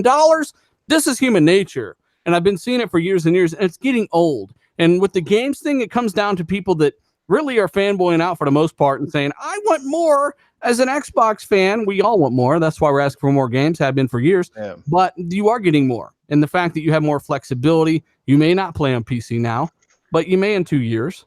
I have that option, but I still play on Xbox. That's why I call myself a true Xbox fan, because I have all the options, but I still play on the Xbox platform, the Xbox console. Right. And I stay pretty quiet on Twitter. Like, I don't really jump at people, but a lot of people have said that they think they're not going to even support Scarlett for like 2 or 3 years after its release. I'm sorry, are you delusional? Like, they literally, like, them buying 11 studios and investing all this money in cloud tech or anything, all this money in gaming, shows that they're going to support the brand for years. Like, they're not going anywhere, people. That's the whole point. It just gets tiresome, because you see the whole thing. You just see the same arguments retread. And it's like when we talked about, like, with Kinect earlier. It's like, there was so much fear mongering, Spygate. They're going to take it, and then the same person in the same breath is Alexa. Get me, my. Don't say that name. You know what I mean. But the fact is that it's just, there's no consistency, and it's just I don't know what, for whatever reason. The Xbox lends itself to the fear mongering, because I've never seen so much in my life. Before they bought studios, even if in these studios, then they do it, and oh my God, where was the gameplay? That was my one big thing. I said, if they did not show me dedication to building games, then maybe I would be one of these guys that I'm out and putting all these proclamations up. But no, they bought 11 studios, and I just every day I'm looking at studio news as who's possible. They're hiring people at a record clip, expanding studios, doubling them in size in 2 years, some tripling. Like Rare is almost at 300 people. Yeah. I mean, that's just in time that's gonna pay off. It's just, now it's about patience, and unfortunately we do not have any of that within a lot of, I wouldn't even call it the Xbox community anymore, because so many people have just said, taking pot shots at Phil and doing all the things that they've done. Hey, Brendan Bryce in the chat, he says, if Xbox is a dead platform, why are you guys worried about it? I know, Nintendo is winning NPDs and beating Xbox and PlayStation 4. Super Mario Maker 2 sold 2.42 million copies in 3 days. Yes, I mean, I mean, it is what it is, man. Every platform can have success. I think Phil's been very, very vocal about that as well. I just want to add real quick to what Tim said. It's going to take time for these games to be made from these studios. You can it's plain as day. You can see the investment that they're making. You even got Satya Nadella, the head of Microsoft, taking interviews about Xbox, double confirming the commitment. Yet we have stories of the initiative hiring top talent from Sony, from all these other studios that make the bangers over at PlayStation. Yet nobody's talking about that. Nobody's fear-mongering over that. Listen, these are the top guys that made your games that you and I enjoyed this generation, and they're coming over to the Xbox side. That's huge news. That's something that you guys should really be talking about instead of this foolishness that Xbox Scarlett is not going to be supported 2 years after launch. Come on, man. Hey, by the way, if you get a Scarlett, if you don't get a Scarlett, who gives a shit? Play on the platforms that you have, right? A lot of people forget they don't really make any money on the consoles. They actually lose money on some of these console sales sometimes. So Microsoft just want you to buy the games. I've said this a million times. The console is the big expensive vehicle you have to buy the thing that really makes them the money, the gas, right? The games. So just buy the games. They put them everywhere. And if you're an Xbox fan like me, even though I got a Threadripper 2080 PC, I still play it on the X, right? Play it where you want. Who gives a shit? Also, new member, Immortal. Thank you so much for becoming a member. You can do so by hitting that join button, by the subscribe button. Thank you so much, Immortal. But we've been on this for a little bit, man. It's just a lot to rant about, a lot of bullshit. Dealer, one little thing I just want to point out, and I don't know if anyone's ever mentioned this before, but I mentioned it a couple of months back on some podcast. I don't know which one I mentioned, but here would be a great idea to also encourage more sales. Since we are going multi-plat with some of these games, how about when you buy that game, The Outer Worlds, whether you buy it for Xbox or you buy it for Switch, inside of those games, pack in a digital code or some type of code where basically then you can get, or even if you buy the game digitally off the store, you would get another code to buy, say, a second version of the game. So for your other platform, perhaps for like a fraction of the cost, I think that could drive up sales and it would make people happy because, like I would like to have, say, Wolfenstein, right? I have Wolfenstein 2, the new Colossus on the Xbox One, right? Pay the full price for it. Now, wouldn't it be cool though if I got a code in that game that say I could get the Switch version for like 50% off or something like that, just with a little code, and you could do that digitally or you could do it through the physical copy. That way you drive up game sales. I think it'd be a win-win, and I probably would have bought a second copy of that game. You know what I mean? Hey, Gameland in the chat, he says, yeah, dealer, Sony sold 100 million and they hate it. No one said they hate it. And this is part of the problem with people that listen to podcasts. They don't really listen to what I'm trying to get across here. Of course, selling more hardware is better because it's like getting subscribers on YouTube. Am I more likely to get more views if I have 100,000 subscribers rather than, 40,000? Of course I am. That's why you want that subscriber count to be higher. You're more likely to kind of get your voice out there to more people. Same thing for an install base. You're more likely to sell more games if you have more hardware out there. But here's the thing you're not thinking about. When hardware is everywhere in your damn pocket, on at your computer desk, it's under your entertainment center and your Xbox. When hardware is everywhere, you're going from 40 million to, a couple 100 million just through something like xCloud. And Bill's spoken on this. This stuff doesn't mean as much. And this is why we're trying to get across to you guys for a couple of years now, why even Sony are moving over to active users like Microsoft are. We've talked about this over and over. So at the end of the day, when your users are really what matters, you can sell the consoles you want, but if you've already got a console, aka an Android phone or a PC in every house, that stuff's a little less relevant. So yeah, that's kind of the point there. Mike Ibarra, Mike Ibarra is now one. There's no way. I don't know. I have to click on that. Hey, Mike Ibarra, real Mike Ibarra in the chat. Let us know if you just became a channel member because it says Mike Ibarra just became a channel member. That's kind of There you go. We made him a mod and now he's a channel member. Oh man. Unless that's the fake Ibarra. Yeah, unless it's the fake Ibarra. We're so skeptical. I'm thinking it. Come on. I mean, think about it though. Like, what executives from a company does this kind of stuff, and that's what will always separate the Xbox division, I think, over some of the competitors. You don't see this stuff happening. on other platform podcasts. So again, I'm pretty sure that's Aurelio Bar. I have to check that and double. No, that's Yeah, really bar. It's real. Yeah, he has a Okay. little X symbol near his name now. Okay, so thanks, Mike. But let's go ahead and kind of move forward here. We still have a ton of topics. We're probably running a little long here. I also wanted to say thank you to over 750 people watching this live, guys. Hit that like button. Let's try to get to over 300 for the end of the show. Well, we're almost there. Let's make that, 350. And 1,000 after the fact. Maybe share this where you share things. Thanks so much. We've got to move on to Halo Infinite. Now, there has been a QR code that's been pieced together from the E3 trailer. And apparently there is a secret message that I have heard myself. Thanks to my buddy Pat Man, who sent me a link. Cortana pops up when you scan the QR code and says, and this is from the Halo Infinite trailer, right? They cut the sound out from the end where Chief is walking up to the Halo ring that breaks apart. And this is actually the sound from that clip is what it sounds like. Footsteps and then Cortana's voice. While Chief is looking at this glowing interface, Cortana says, "This is part of me. I don't know why, I don't know how, but this is me." And she says this while looking at the interface. Randolph Thor, have you seen this video? Yeah, I saw it. This reminds me a lot of like I Love Bees, the ARG for Halo 3, I believe it was. It's looking like there's a copy of Cortana somewhere, potentially, because spoilers for Halo 5 Guardians, Cortana's not good anymore.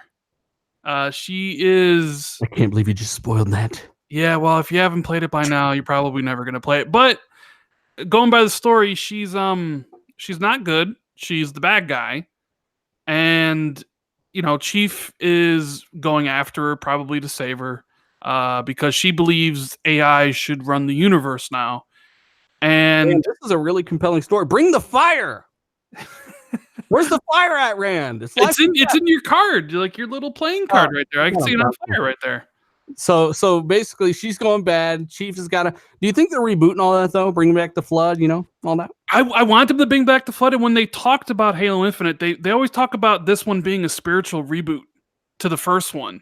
So back to kind of the base relationship that Master Chief and Cortana had, bringing back the Flood. I like the Flood because I don't like the Prometheans. Mm-hmm. I don't think I love the Flood to fight. And some people say like the Flood weren't fun to fight, but at least I thought the Flood was a different type of engagement than the Covenant. The Covenant were really smart, really kind of aggressive AI. We had really good battles with them, especially on the higher difficulties. And then you get like the zombie-like enemies. It was a nice like contrast. The Flood were kind of like the Gears of War version of Tickers, basically. Yeah, but the Prometheans, I don't know, they just never felt as fun to fight to me. So like my perfect storyline for Halo 5 is like you have Cortana who's in charge of it all. You have the dude from Halo Wars 2, Atriox. He is working for her. So you bring back the Covenant, kind of like a section of the Covenant aligned with Atriox and the Brute. So you have those really cool battles. But then because you're on the Halo ring, potentially there's like the Flood is there. I mean, they did that expansion with Halo Wars 2, so it could bring the Flood back and make it a little bit more open world. It seems like they're going to do, but really focus on John's story and, kind of maybe what Cortana means to him, or I don't know where they're going to go with it. He looks like Carrot Top. What? He takes off his helmet and he looks like Carrot Top? Yeah, but Halo's my favorite franchise. So I cannot wait to play this game next year. So like I'm thinking of all the different things but I'm not Pat-Man. You need to get Pat-Man on here to explain this properly. He's the Halo YouTuber. Hey, I got to give a shout out to not only Mike Ybarra becoming a member, but also Gamer by Choice, and of course, Rumple Foreskin with that very, very low res. Thank God it's low res picture of whatever the hell that is. Also, Jesse in the super chat. Good stuff, guys, as always. And can see you apologize. Good stuff as always. And can you apologize to Mike Ybarra for me? Jesse, I don't know what you did to Mike, but remember, he's a mod now. So he didn't ban you. So I'm sure you didn't take it personal. Mike has a thick skin anyway. Yeah, Mike's Mike's a tough guy, believe and we're it or gonna have not. some people, because obviously if I was kind of checking out a podcast and this was kind of Mike Yabar in the chat, it'd be like, I don't know if that's real. That's the real Mike Yabar. You can go look at my RDX podcast tweet. That's why it's good to follow us on Twitter. You kind of get in on these things. And he replied to that tweet and said he may drop by, and you can tell it's him because he's got the verified signal next to his name, the little check mark. So that's definitely Mike. And again, just to have an executive from a company. Thank you, Mike, for stopping by. Yeah, thanks so much. So the QR code thing was cool. A little voiceover, a little Easter egg. PS5 pre-orders are up, quote unquote. They are going for around $1,000, Randall, and apparently they sold out there. Did you hear about this? No, not. I mean, someone sent me a DM about it, but place in Sweden that's got PS5 pre-orders, and they're like 1,000. They did this with the Xbox One X. Remember? They had placeholder prices that were like $999, and again, this is why people think these consoles are going to be so expensive.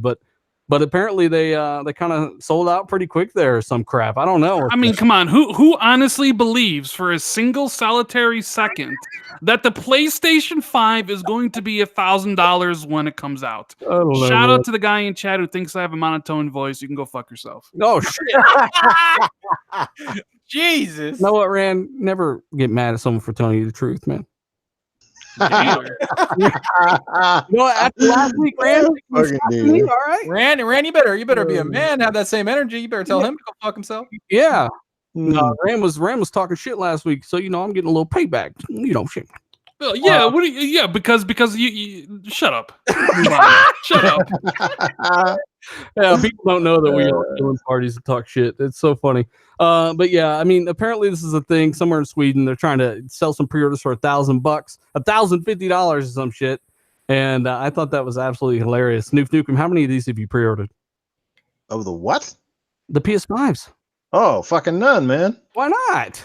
Because I'm on the Scarlett bandwagon, son. That's where I'm dropping my money first. What? Banger after bang'em. Bang'em. How come people are pre-ordering? I don't care how many bangers they got, man. The only game that I want to be banging is Gears of War. That's my jam, son. Gears and Halo, that trumps everything on PlayStation as far as I'm concerned. I'm not saying to me, it's just those are my franchises, and they're still Xbox exclusive, at least console exclusive. All right, Tim, I'm going to ask you this. Why do you think people are pre-ordering the PS5, given the fact that there has been no exclusive games announced for the PS5?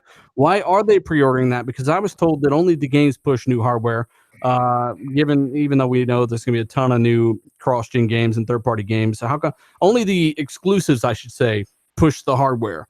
Is that true? And why did the Pro and the X and stuff sell? And why did graphics cards sell?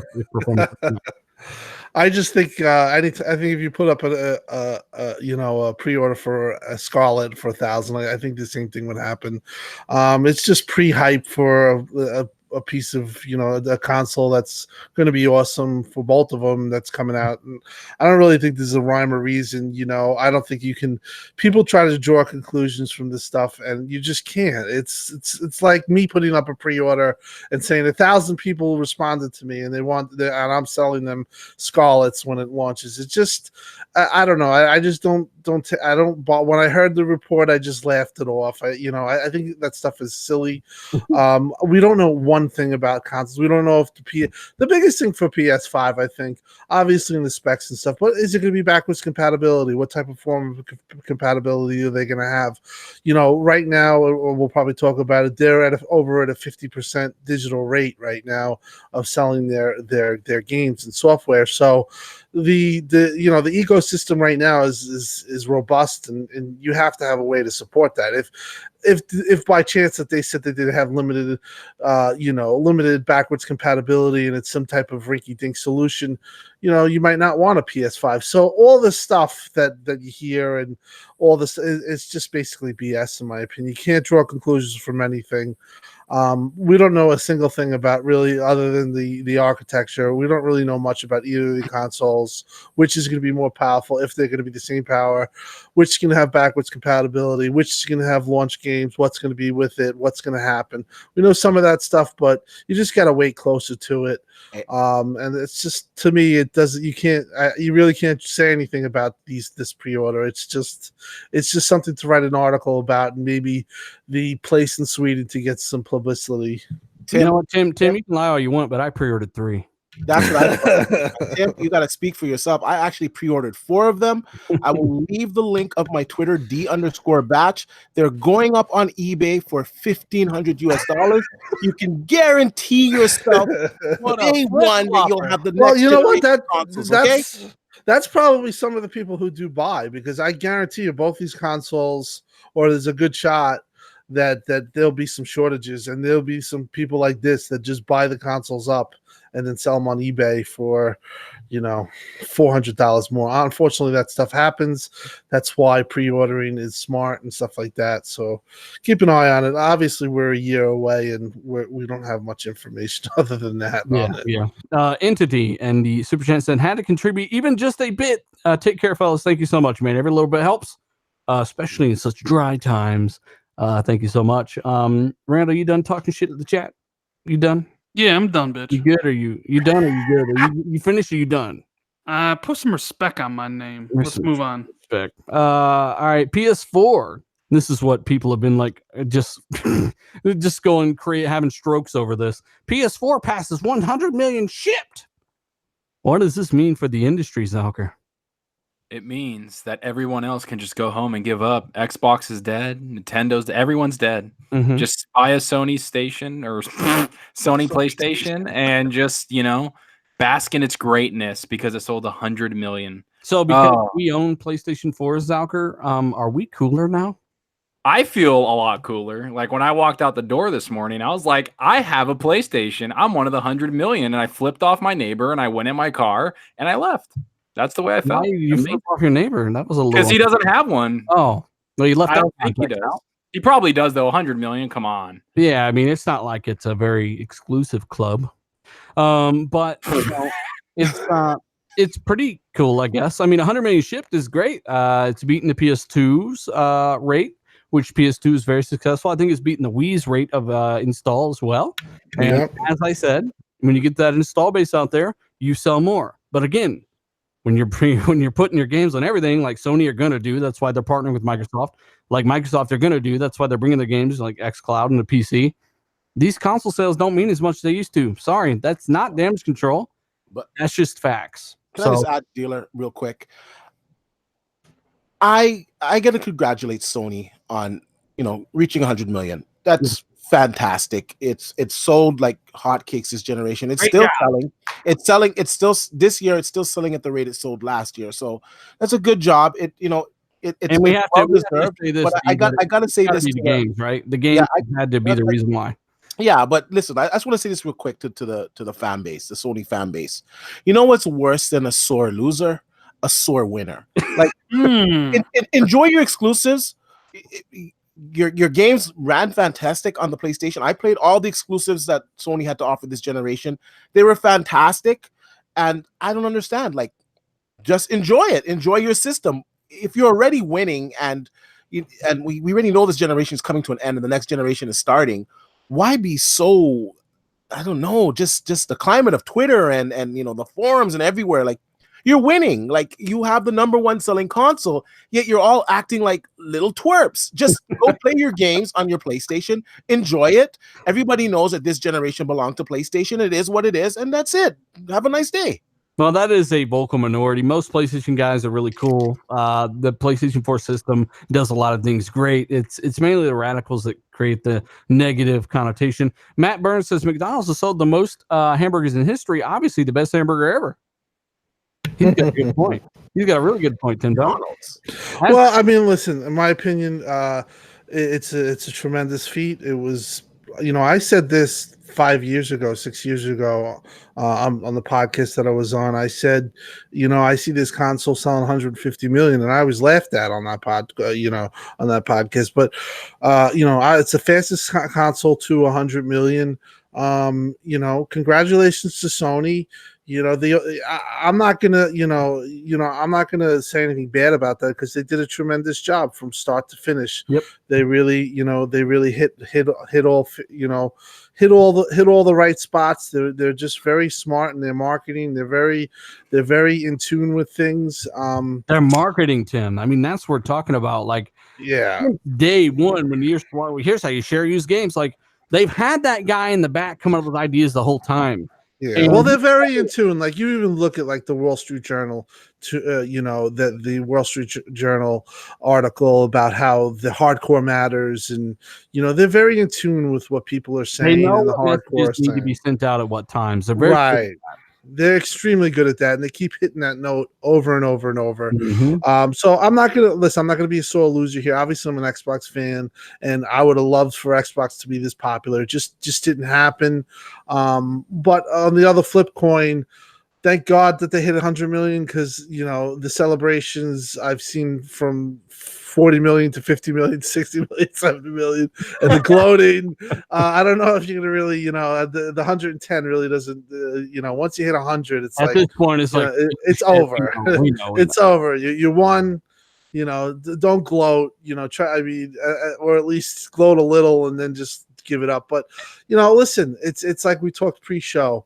If Xbox was so dead, people wouldn't be talking about it. I really do believe people look at Xbox and they, underneath it all, know that they're a very capable company when it comes to this. And I think that they're just, they're waiting for that time when Xbox really, makes a point. And I believe that time is coming. It's just going to take time. But at this point, you guys destroyed it this gen. Sony destroyed it just that gen, and they deserve credit. Yeah, and there's going to be people that say that, I'm not really hyping this up or talking about how it matters less than ever because the games are coming to more and more devices, because it's not Xbox doing this, and that's not true. Even when Xbox was winning MPDs back in 2016, I was making videos, and I was saying it doesn't matter. Who gives a shit? So at the end of the day, like, I've never been a sales guy when it comes to the console stuff. I think good games need to sell well or have a solid support base because you want sequels from those games. And a lot of those games, the early part of the generation, maybe didn't do that because you only had 14 or 18 million Xbox Ones out there. But honestly, games have been doing pretty well for the most part on each platform. Everyone's successful. Everyone's profitable. Even though Xbox are investing so much into studios and new games and hiring, they're still profitable. So even with all that investment, they're still making more money than they're losing, which is great. And by the way, Matt Jones decided to say, "Fuck it, I'm taking I'm taking the super chat crown for a while." He said, "I love you guys so much. I had to do this. Tim and I are best friends, and Rand needs to start streaming again. Rand, why don't you stream, man?" Thank you so much, by the way, Matt Jones. I appreciate that a lot, man. Thank you, Matt. Why don't I stream? I kind of got out of the habit. I tend to. You know this. Like, I'm not really in parties when I'm playing a single player game. But I watched your streams. You had good streams. Yeah, I know. Like, I fell out of the habit, and there's something I want to do, and probably something I'll do more of in the future. So I got a question for you, man. Do you think that somebody can really get the most out of certain games? Like let's say I'm playing God of War. Do you think I'm going to get, and actually Salty's streaming God of War right now. Do you think he's getting the most out of that game, streaming and talking to people and stuff? Do you think it's possible? I mean, I can't speak for Salty. I know I wouldn't. I know 100%. I was like, man, that game's so good. Like, it's hard. I'm sure he's having a tough time concentrating on both because I streamed Bloodborne, the first couple bosses on my YouTube channel. And let me tell you, like, I enjoyed it much more when I wasn't streaming because I could take my time. I could read things. Like, people constantly, they want you constantly talking, interacting, answering questions. And sometimes I just want to play at my own pace. And get immersed in the game. Yeah. So it really depends. Multiplayer games, probably no issue. But like, my current setup really doesn't work for streaming, but hopefully that improves in the future. Now, on the topic at hand about PlayStation over 100 million, I mean, what 3 out of the 4 generations? Sony's over 100 million. Will they catch the PS2? Don't know. I mean, they've dominated. And they've dominated gaming pretty much ever since they came into it. Remember, don't forget, at the beginning of this gen, analysts predicted it would be the death of consoles. That mobile phones would destroy the consoles. Analysts are always so right, Rand. And that's obviously far from the case. PlayStation's at 100 million. By all accounts, Xbox is around 42, 43, 44. Nintendo, they just had their financial report. They're at like 36, which is a huge turnaround from the Wii U. Because remember, the Wii U sold like 14 million. Like, that was a disaster of a console for Nintendo. So you're looking at like that. It's like, that's extremely impressive. And then you look at like the comparative quarters. PlayStation actually sold an increase year over year. Xbox didn't. Xbox says, you know, one of the reasons they said was there is people aren't interested in this gen, or like there's dissatisfaction. I forget the terminology they use. Console fatigue. Yeah, fatigue for this generation. And it's like, well, no, maybe it's more fatigue for your price points of your console. Tim, we've talked about this before. I've talked about it with Dealer. The Xbox Ones are too expensive. Mm-hmm. They have maxed out the people that want to buy it at that price point. The PlayStation, let's just admit it. It's more popular. More people want it. More people's friends are playing it. So more people are constantly getting into that ecosystem.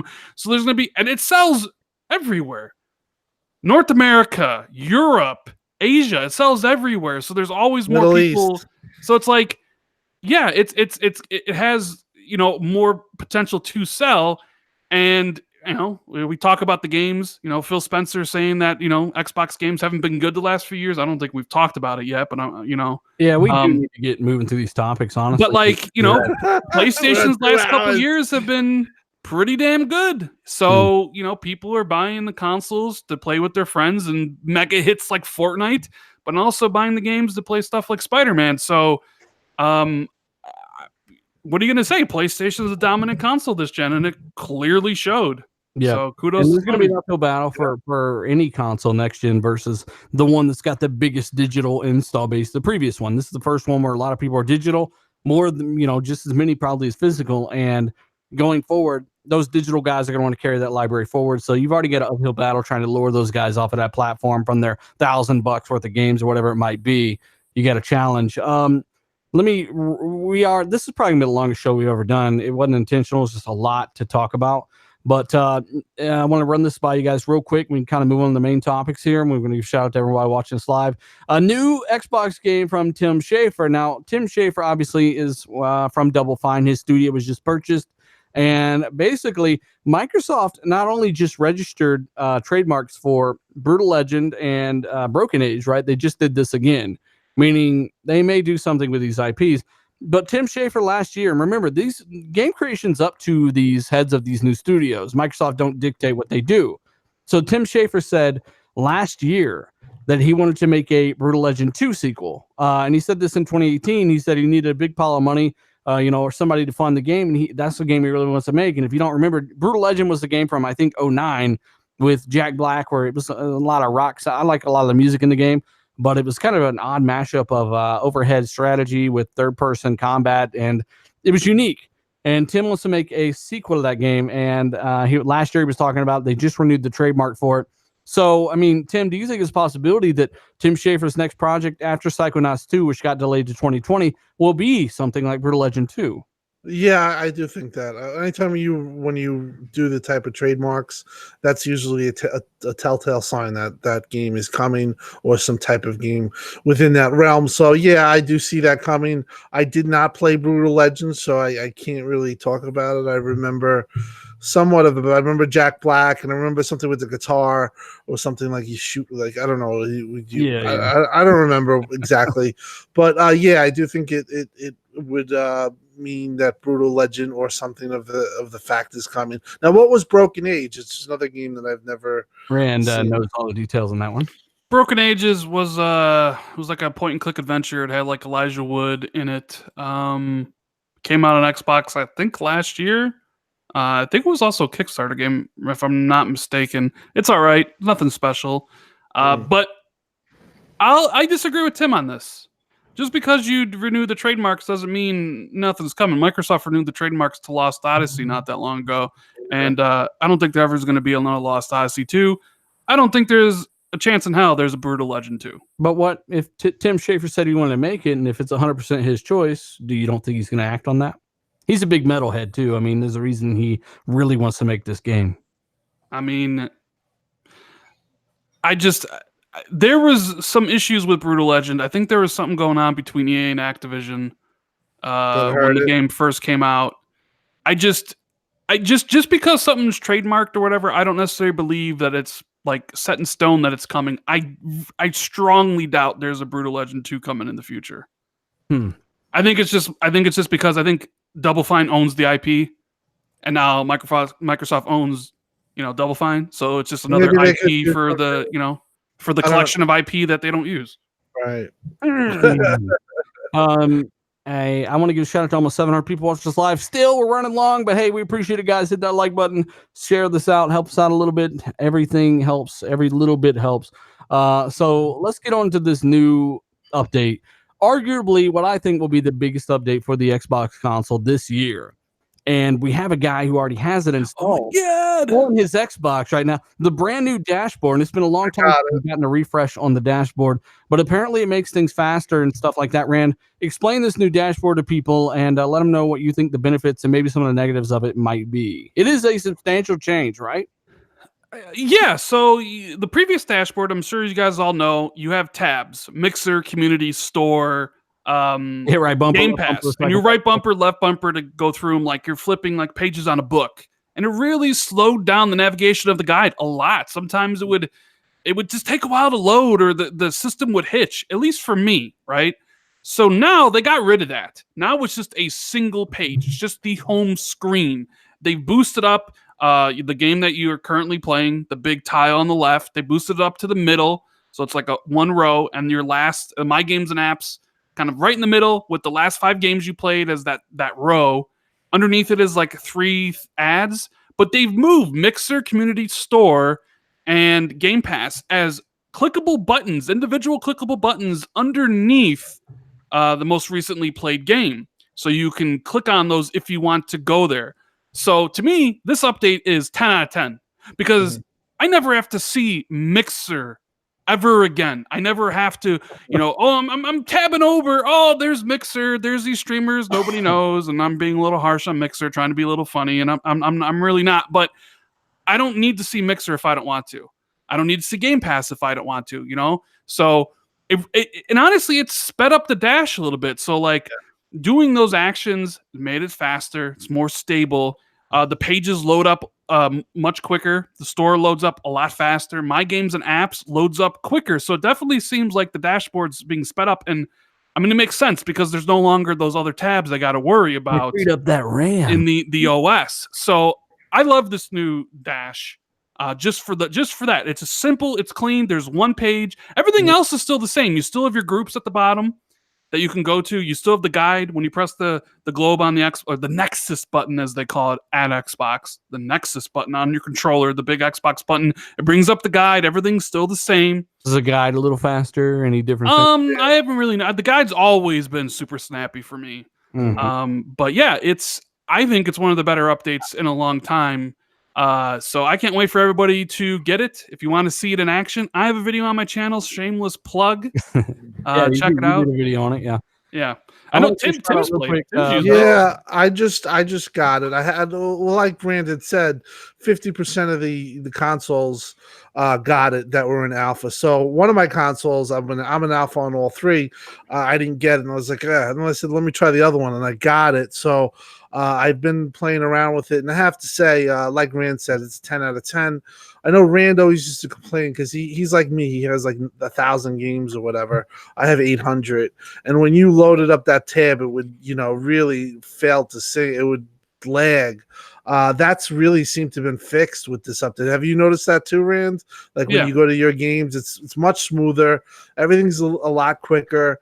I've told the people in charge of Xbox and some of the people around, just keep this one and just don't mess around with it. This is the right one.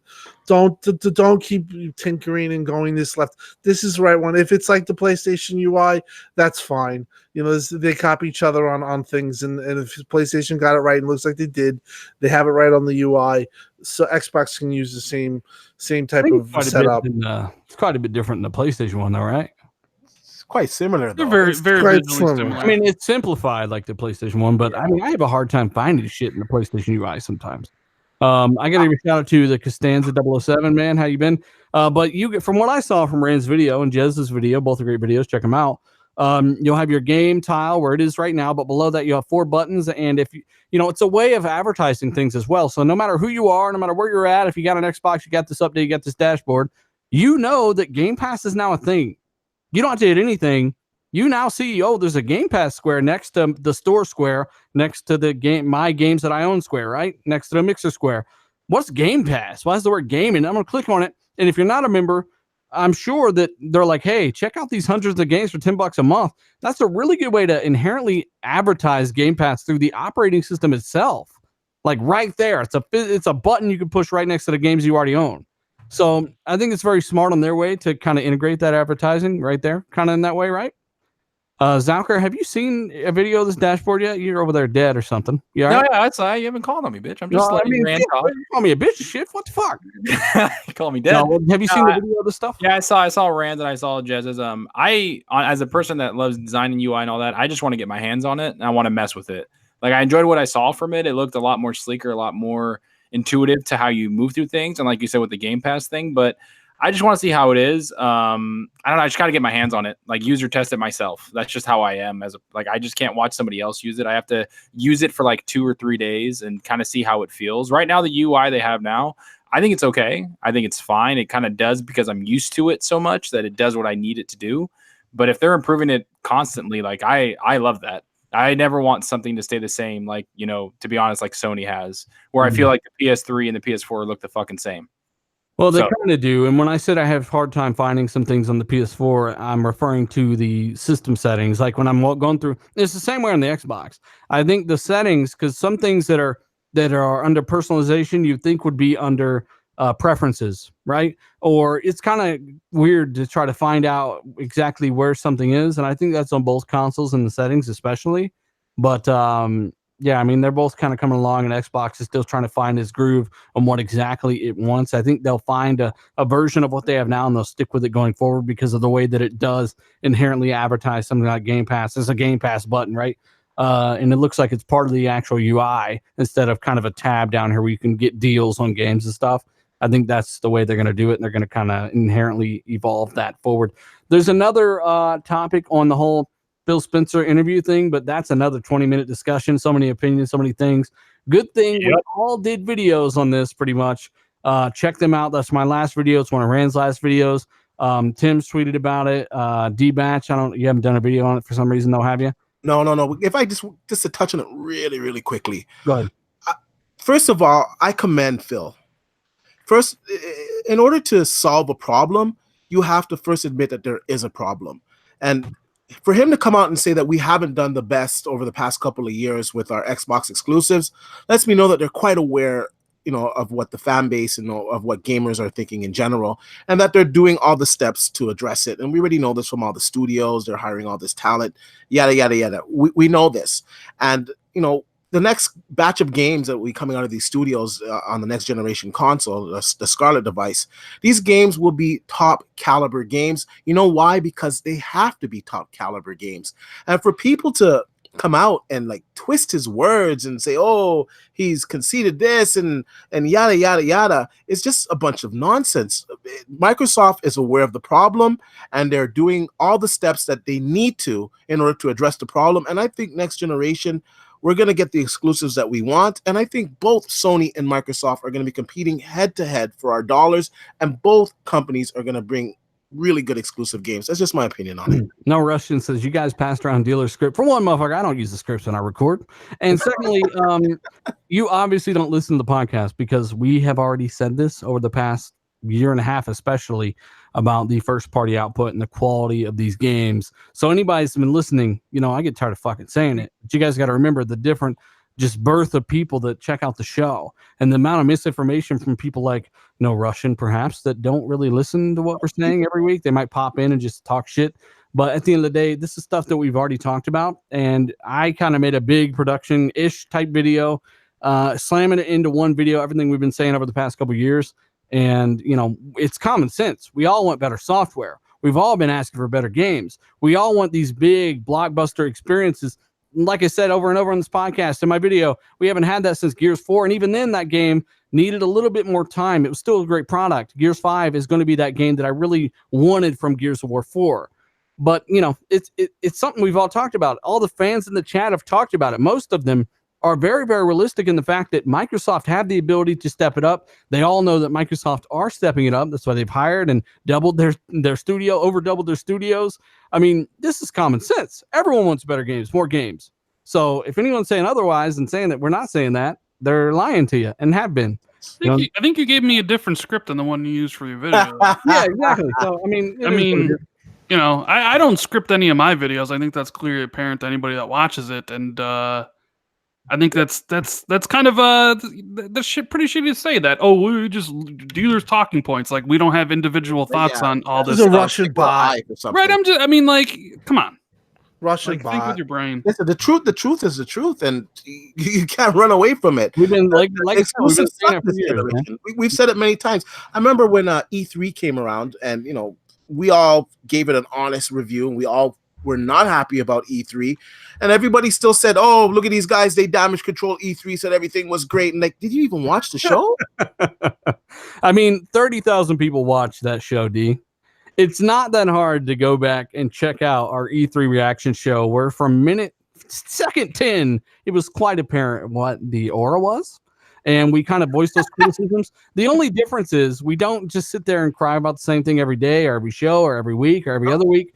We think that gaming is primarily about positivity, and that's why people play games. They like to escape and have a good time, and that's how we are. So we voiced those opinions. We did it in a smart, constructive way, and now we talk about the results of our critique, which is Phil Spencer coming out and saying, "Look, we know we haven't done the greatest. That's what we said, and we are trying to do better. We want to put out quality games, and that makes us happy."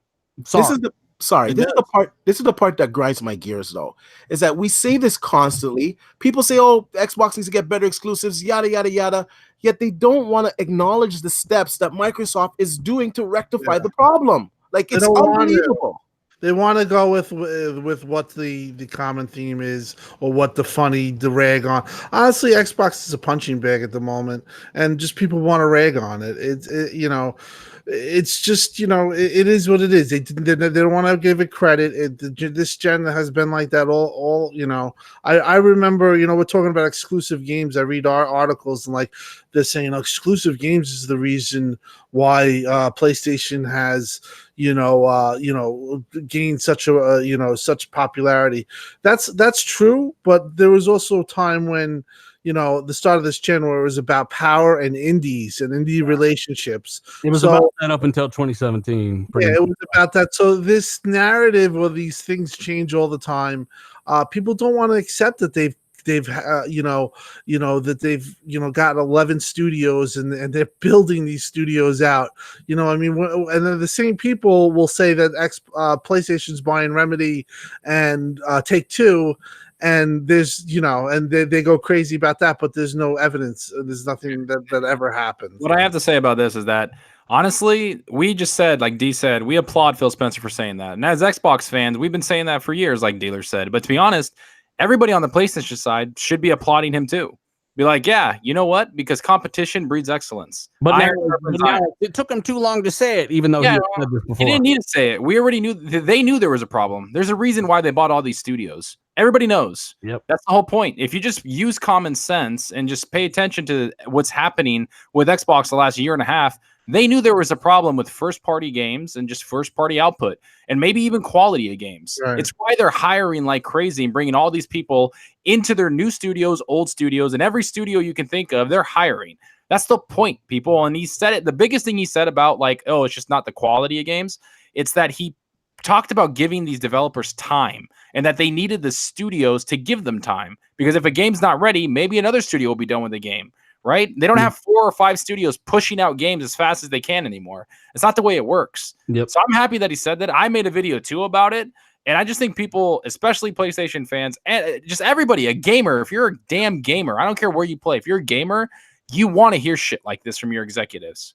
That's what people are complaining about it. Yeah, you want to hear it. Gamer by Choice says Phil actually earned my respect with that interview, which I saw people say shots fired. We're not talking about other podcasts. You guys got to think about this a little more deeply. For those who are saying that constantly, we're on Twitter, got thousands and thousands of people following you and seeing all this interaction. There's so many people on Twitter that don't really have a platform, or they're not making videos or anything. You just hear people see people say dumb shit. Like that's a lot of times that's what we're talking about. And with I saw people saying this was the worst interview Phil's ever had. I'm like, what? These motherfuckers did not even listen to the 40-minute interview. You listen to someone who has an agenda tell you that it was a horrible interview, when in fact Phil talked about the quality, how many they need to start putting out, giving people more time. This is basically music to my ears. This is what we've been saying. You know what? I have to say something. One of the things that people always complain about is their first party output and where's that AAA. We're on the brink of getting looks like a really good, possibly 90 Metacritic, single player, full blown, robust multiplayer game that just had a really good tech test, and people really talking about it positively. The ones that we're playing with, the other ones have been trying to shoot it down, and I don't even know if it's that, because Gears is coming and nobody's really giving. They're talking about smoking. They're talking about everything other than, they don't have Gears of War name. It's just they took the war out because they're trying to be politically correct. Meanwhile, you can take a chainsaw and hack somebody in half and you're covered in blood. Meanwhile, you shove a shotgun up Dell's ass and blow him in half. Yeah, so I really think it's just, I think people look to rag on Xbox. I think it really comes down to that, because if all this is true, you should be shut up waiting to see Gears 5, and if it's great, give it credit, not look to say, hey, didn't have smoking, or hey, I couldn't curb stomp. I mean what is going on here? I really don't understand what's going on here when it comes to that, because I pointed out, yeah. Everything that they do, and when they do it, it's not good enough. So I don't know. They can come out with 3 huge, games, and you complaining that Halo didn't, did do this or do that. I mean, the things that have been complained about are just completely trivial. What Phil said was spot on. We need people he needed to say that, because if he was okay with what he had put out, then we would be in trouble. He realizes that 11 studios later, studios tripling in sizing. There's so much. They got more than 11 now, don't they? No, 11 studios from 4. So they're up. They got 15 studios. 15 plus. They're on the brink of buying a few more.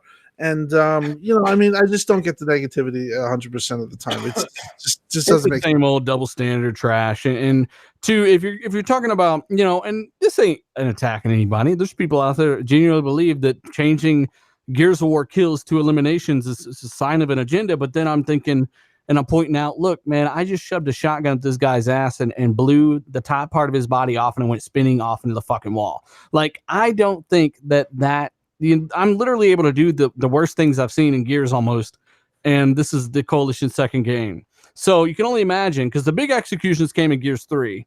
You can only imagine on the third outing what kind of cool stuff you're going to be able to do in that regard, and their actions just don't really show that agenda's a thing. And if you played and beat Gears 4, you know why you're playing as Kate, which is the other dumb thing people had a problem with. But I am looking forward to the damn game, man. There's no one that can unhype me for Gears 5. It's been far too long since we got in a game of this caliber from Microsoft, and except that wasn't a racing game, obviously, but if you watch my last video, you know how I feel about that. Meat Puppet says, love the show. Competition is good for everyone. Exactly. Facts. Gold star, Meat Puppet. It's not that hard to figure out. So again, we all talked about this Phil Spencer thing. We could all go, and there's other things he talked about, blah, blah, blah, but I did a 16-minute video for a reason. If you haven't checked it out, please check it out. I got some ridiculous-looking Gears of War 5 footage, some ridiculous-looking Uncharted footage and stuff in there, Spider-Man footage, all kinds of stuff, man. It's a big, big video. Give it a listen. Check out Rand's. Check out Zalker's. D-Batch needs to do a damn video on it. Should have did a video on it. Missed out on that opportunity. Yeah, But, too many PCs to build, man. but again, guys, hey, thanks for rocking out with us. This is probably our longest show ever. Real Devil Neil says, hey, that's the good shit, but we got ass cheeks and falling asleep, so we gotta go. But we do want to ask you to hit that like button one last time. Thanks for helping out the channel, man. No matter what we say, we're gonna get people to try to take us out of context or talk that shit. But at the end of the day, if you're doing it in the chat, we pretty easily crush that bullshit. But again, thanks. Share this out where you share things. We're gonna do some outros. And of course, again, you guys are awesome. Rand, thanks for coming by, man. I know you're a little quiet here lately, and I'm letting people talk, dealer. God, Rand, you are far too respectful this time. Yeah, well, I don't want to dominate the show. This isn't my podcast. Damn. It can be. I mean, I could if you wanted me to, but it's not fair to Lil Zalker. People need to know who he is. I'm gonna fucking stab him. But anyways, the low blow. Thanks for having me, dealer. I'm sorry for the 34 dislikes. I'm sure that's all on for me. You gotta be a punk bitch for Rand. But hit the like button, guys. Dealer puts on a great show, puts out great videos. He's a great friend. And I'll probably be on again months from now when dealer needs me. Put out the Rand signal. I'll be there. You ain't never coming back, bitch. Love Rand. You don't decide anything, Zalker. We love you, Rand. Thanks so much, Rand, for coming on. You're one of the best podcasts and content creators in this community easily. I appreciate it, buddy. Tim Dog, man, I know you're dying to get the fuck out of here. Hey, the 2-hour rule, I lose my mind. I've always had that. Even I told Rand, I said, once it goes over 2 hours, I get agitated. You know that I do not shoot for long shows. I know. But this time we had a lot of stuff going on. Gamer by Choice, by the way, in the super chat. Thank you so much, buddy. He says, great show. Thank you for being awesome people and gamers. Thank you so much. Tim Dog. Where could you find me? I'll do a little. Find you, Tim Dog. Let me do the damn outro. Where can I find you? And what have you been playing lately, bud? Where can you find me first? You can find me here every week, 8 o'clock on Tuesday. Love the show, love the panel, love when Rand shows up, love when Noof shows up. You can find me on Twitter, of course, xCloud, Tim Dog.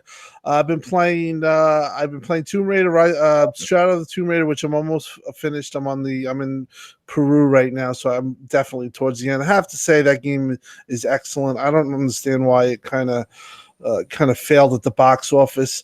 Another game I finished with shout out to Sean786.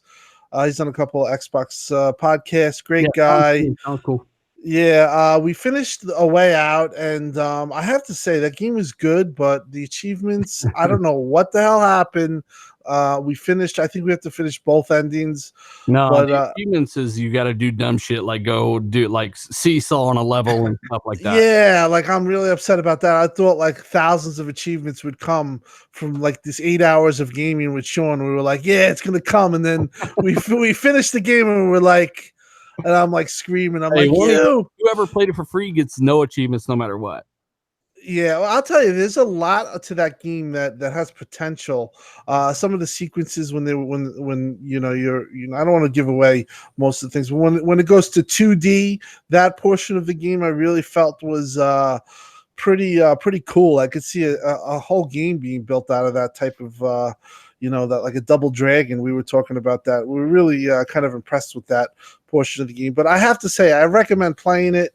Just if you're an achievement person, know that you gotta like play the piano or something, like play chopsticks on the piano to get achievements. Because just playing the game outright, you will not get any kind of achievements. Mm-hmm. But I have to say, I would recommend overall. Just pissed about the acting is trash though. Fucking light bulb, like it's I mean, listen, there's a couple of things there that threw me for a loop. So I have to say, I kind of like the story and stuff like that. Neverland says he just got the platinum for A Way Out today. That's funny. Okay. Thank you so much, Tim. Yet again, Zalker, what have you been playing, bud? And where can people find you?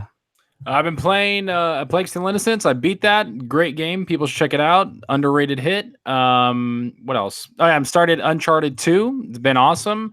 I only got like to chapter 4. I've been playing Apex Legends. I hit platinum ranking on PC. Fucking love that game. And you guys can find me on Twitter at Zalker87 and on YouTube, Zalker87. I just brought out a video talking about what Phil Spencer said about the first parties and quality and all that stuff. And you guys can find me here every Tuesday because I love being on the show. There you go. And Rand is one of the coolest people around. How about that? I'm not going to even take a shot. Wow, You're amazing, Zalker. You're amazing. I'm so proud of you that you beat Plague's Tale. Thank you, buddy. I'm so proud. It's like watching a little kid get out. And Obi-Wan, shout out to Obi and Chad Dealer going through the Batman games. Well, I mean, come on. We have to expose little Obi-Wan here because he started going through the Batman games and then something happened, and we're gonna have to discuss that a little bit later, Obi-Wan. Because you started Arkham City, is the best superhero game of all time. That 96 meta does not lie, and kind of stopped it. So you gotta get back on that, Obi-Wan. But I talk shit, Obi-Wan. We're everyone I talk shit to on this podcast and the chat anywhere. We're all friends. We're in parties doing this, giving each other shit. It's just all. Dealer, I could have swore Obi-Wan said Spider-Man's way better than Batman. No, Obi-Wan hasn't played Spider-Man. So, hey, D-Batch, where can people find you, bud? What have you been playing? When I've had the time, I've been playing on Wolfenstein Youngblood. Apart from that, it's just been benchmarks. You guys can find me at Twitter at D_batch and at YouTube at DBatch. And I'll be returning to regular content later on this week. The PC stuff's going to settle down a little bit. I should have some spare time. So, yeah, it was a great show. Good seeing you, Rand. Yeah. Automatic in the chat says, first time catching this live. Welcome. Thanks for catching us live, buddy. Also, we've got, did I get everyone? I got you, Rand, Tim, and Zalker. I have been playing D. I got D just now. Tim just woke up. And the Backstreet Boy, Colt Eastwood. Colt Eastwood is not here today. Fonzarelli is not here today. They'll be back next week. Fonz is starting to go through Witcher 3. It's starting to set in. He's starting to understand what I've been talking about for years, and that was probably the best game ever made. So he's starting to kind of go through that, but he wasn't feeling well today. But I've been playing Wolfenstein Youngblood. I'm enjoying it so far. Keep in mind, it is a co-op game. Play it that way. Noof Nukem. Is Noof here? Nope, Noof's gone. He left a long time ago. What happened to Noof? He has his own show that he does like at 9, doesn't he? God damn, he just bailed. Yeah, I think he left a message in here for you. Oh shit! No, you should have interrupted everybody. Shout out to Noof as well. I knew I was forgetting someone. Shout out. Yeah, I was wondering why he's so quiet. Shout out to Noof for coming on and helping us. Check Noof out. I think he's probably live now, but check him out. He's doing his show as well. Tell him we say hi and we miss him.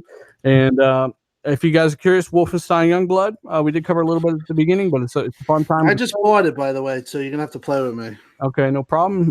Colt will not be back for a couple days, so I need someone to co-op it with. But yeah, it's a good time. I've also been going back through some of Uncharted and a little bit of Spider-Man as well, kind of during the woe, kind of waiting for Gears of War 5. And yeah, I'm just doing me, man. About to go eat some food. But thank you guys for joining us live, man. You power this show, and we do appreciate it. Shout out to Mikey Barr for stopping by as well. Great guy, and just blown away by the support from the community. So again, we are headed out. Thanks. Later, Love everybody. you. Hit that like button. Maddie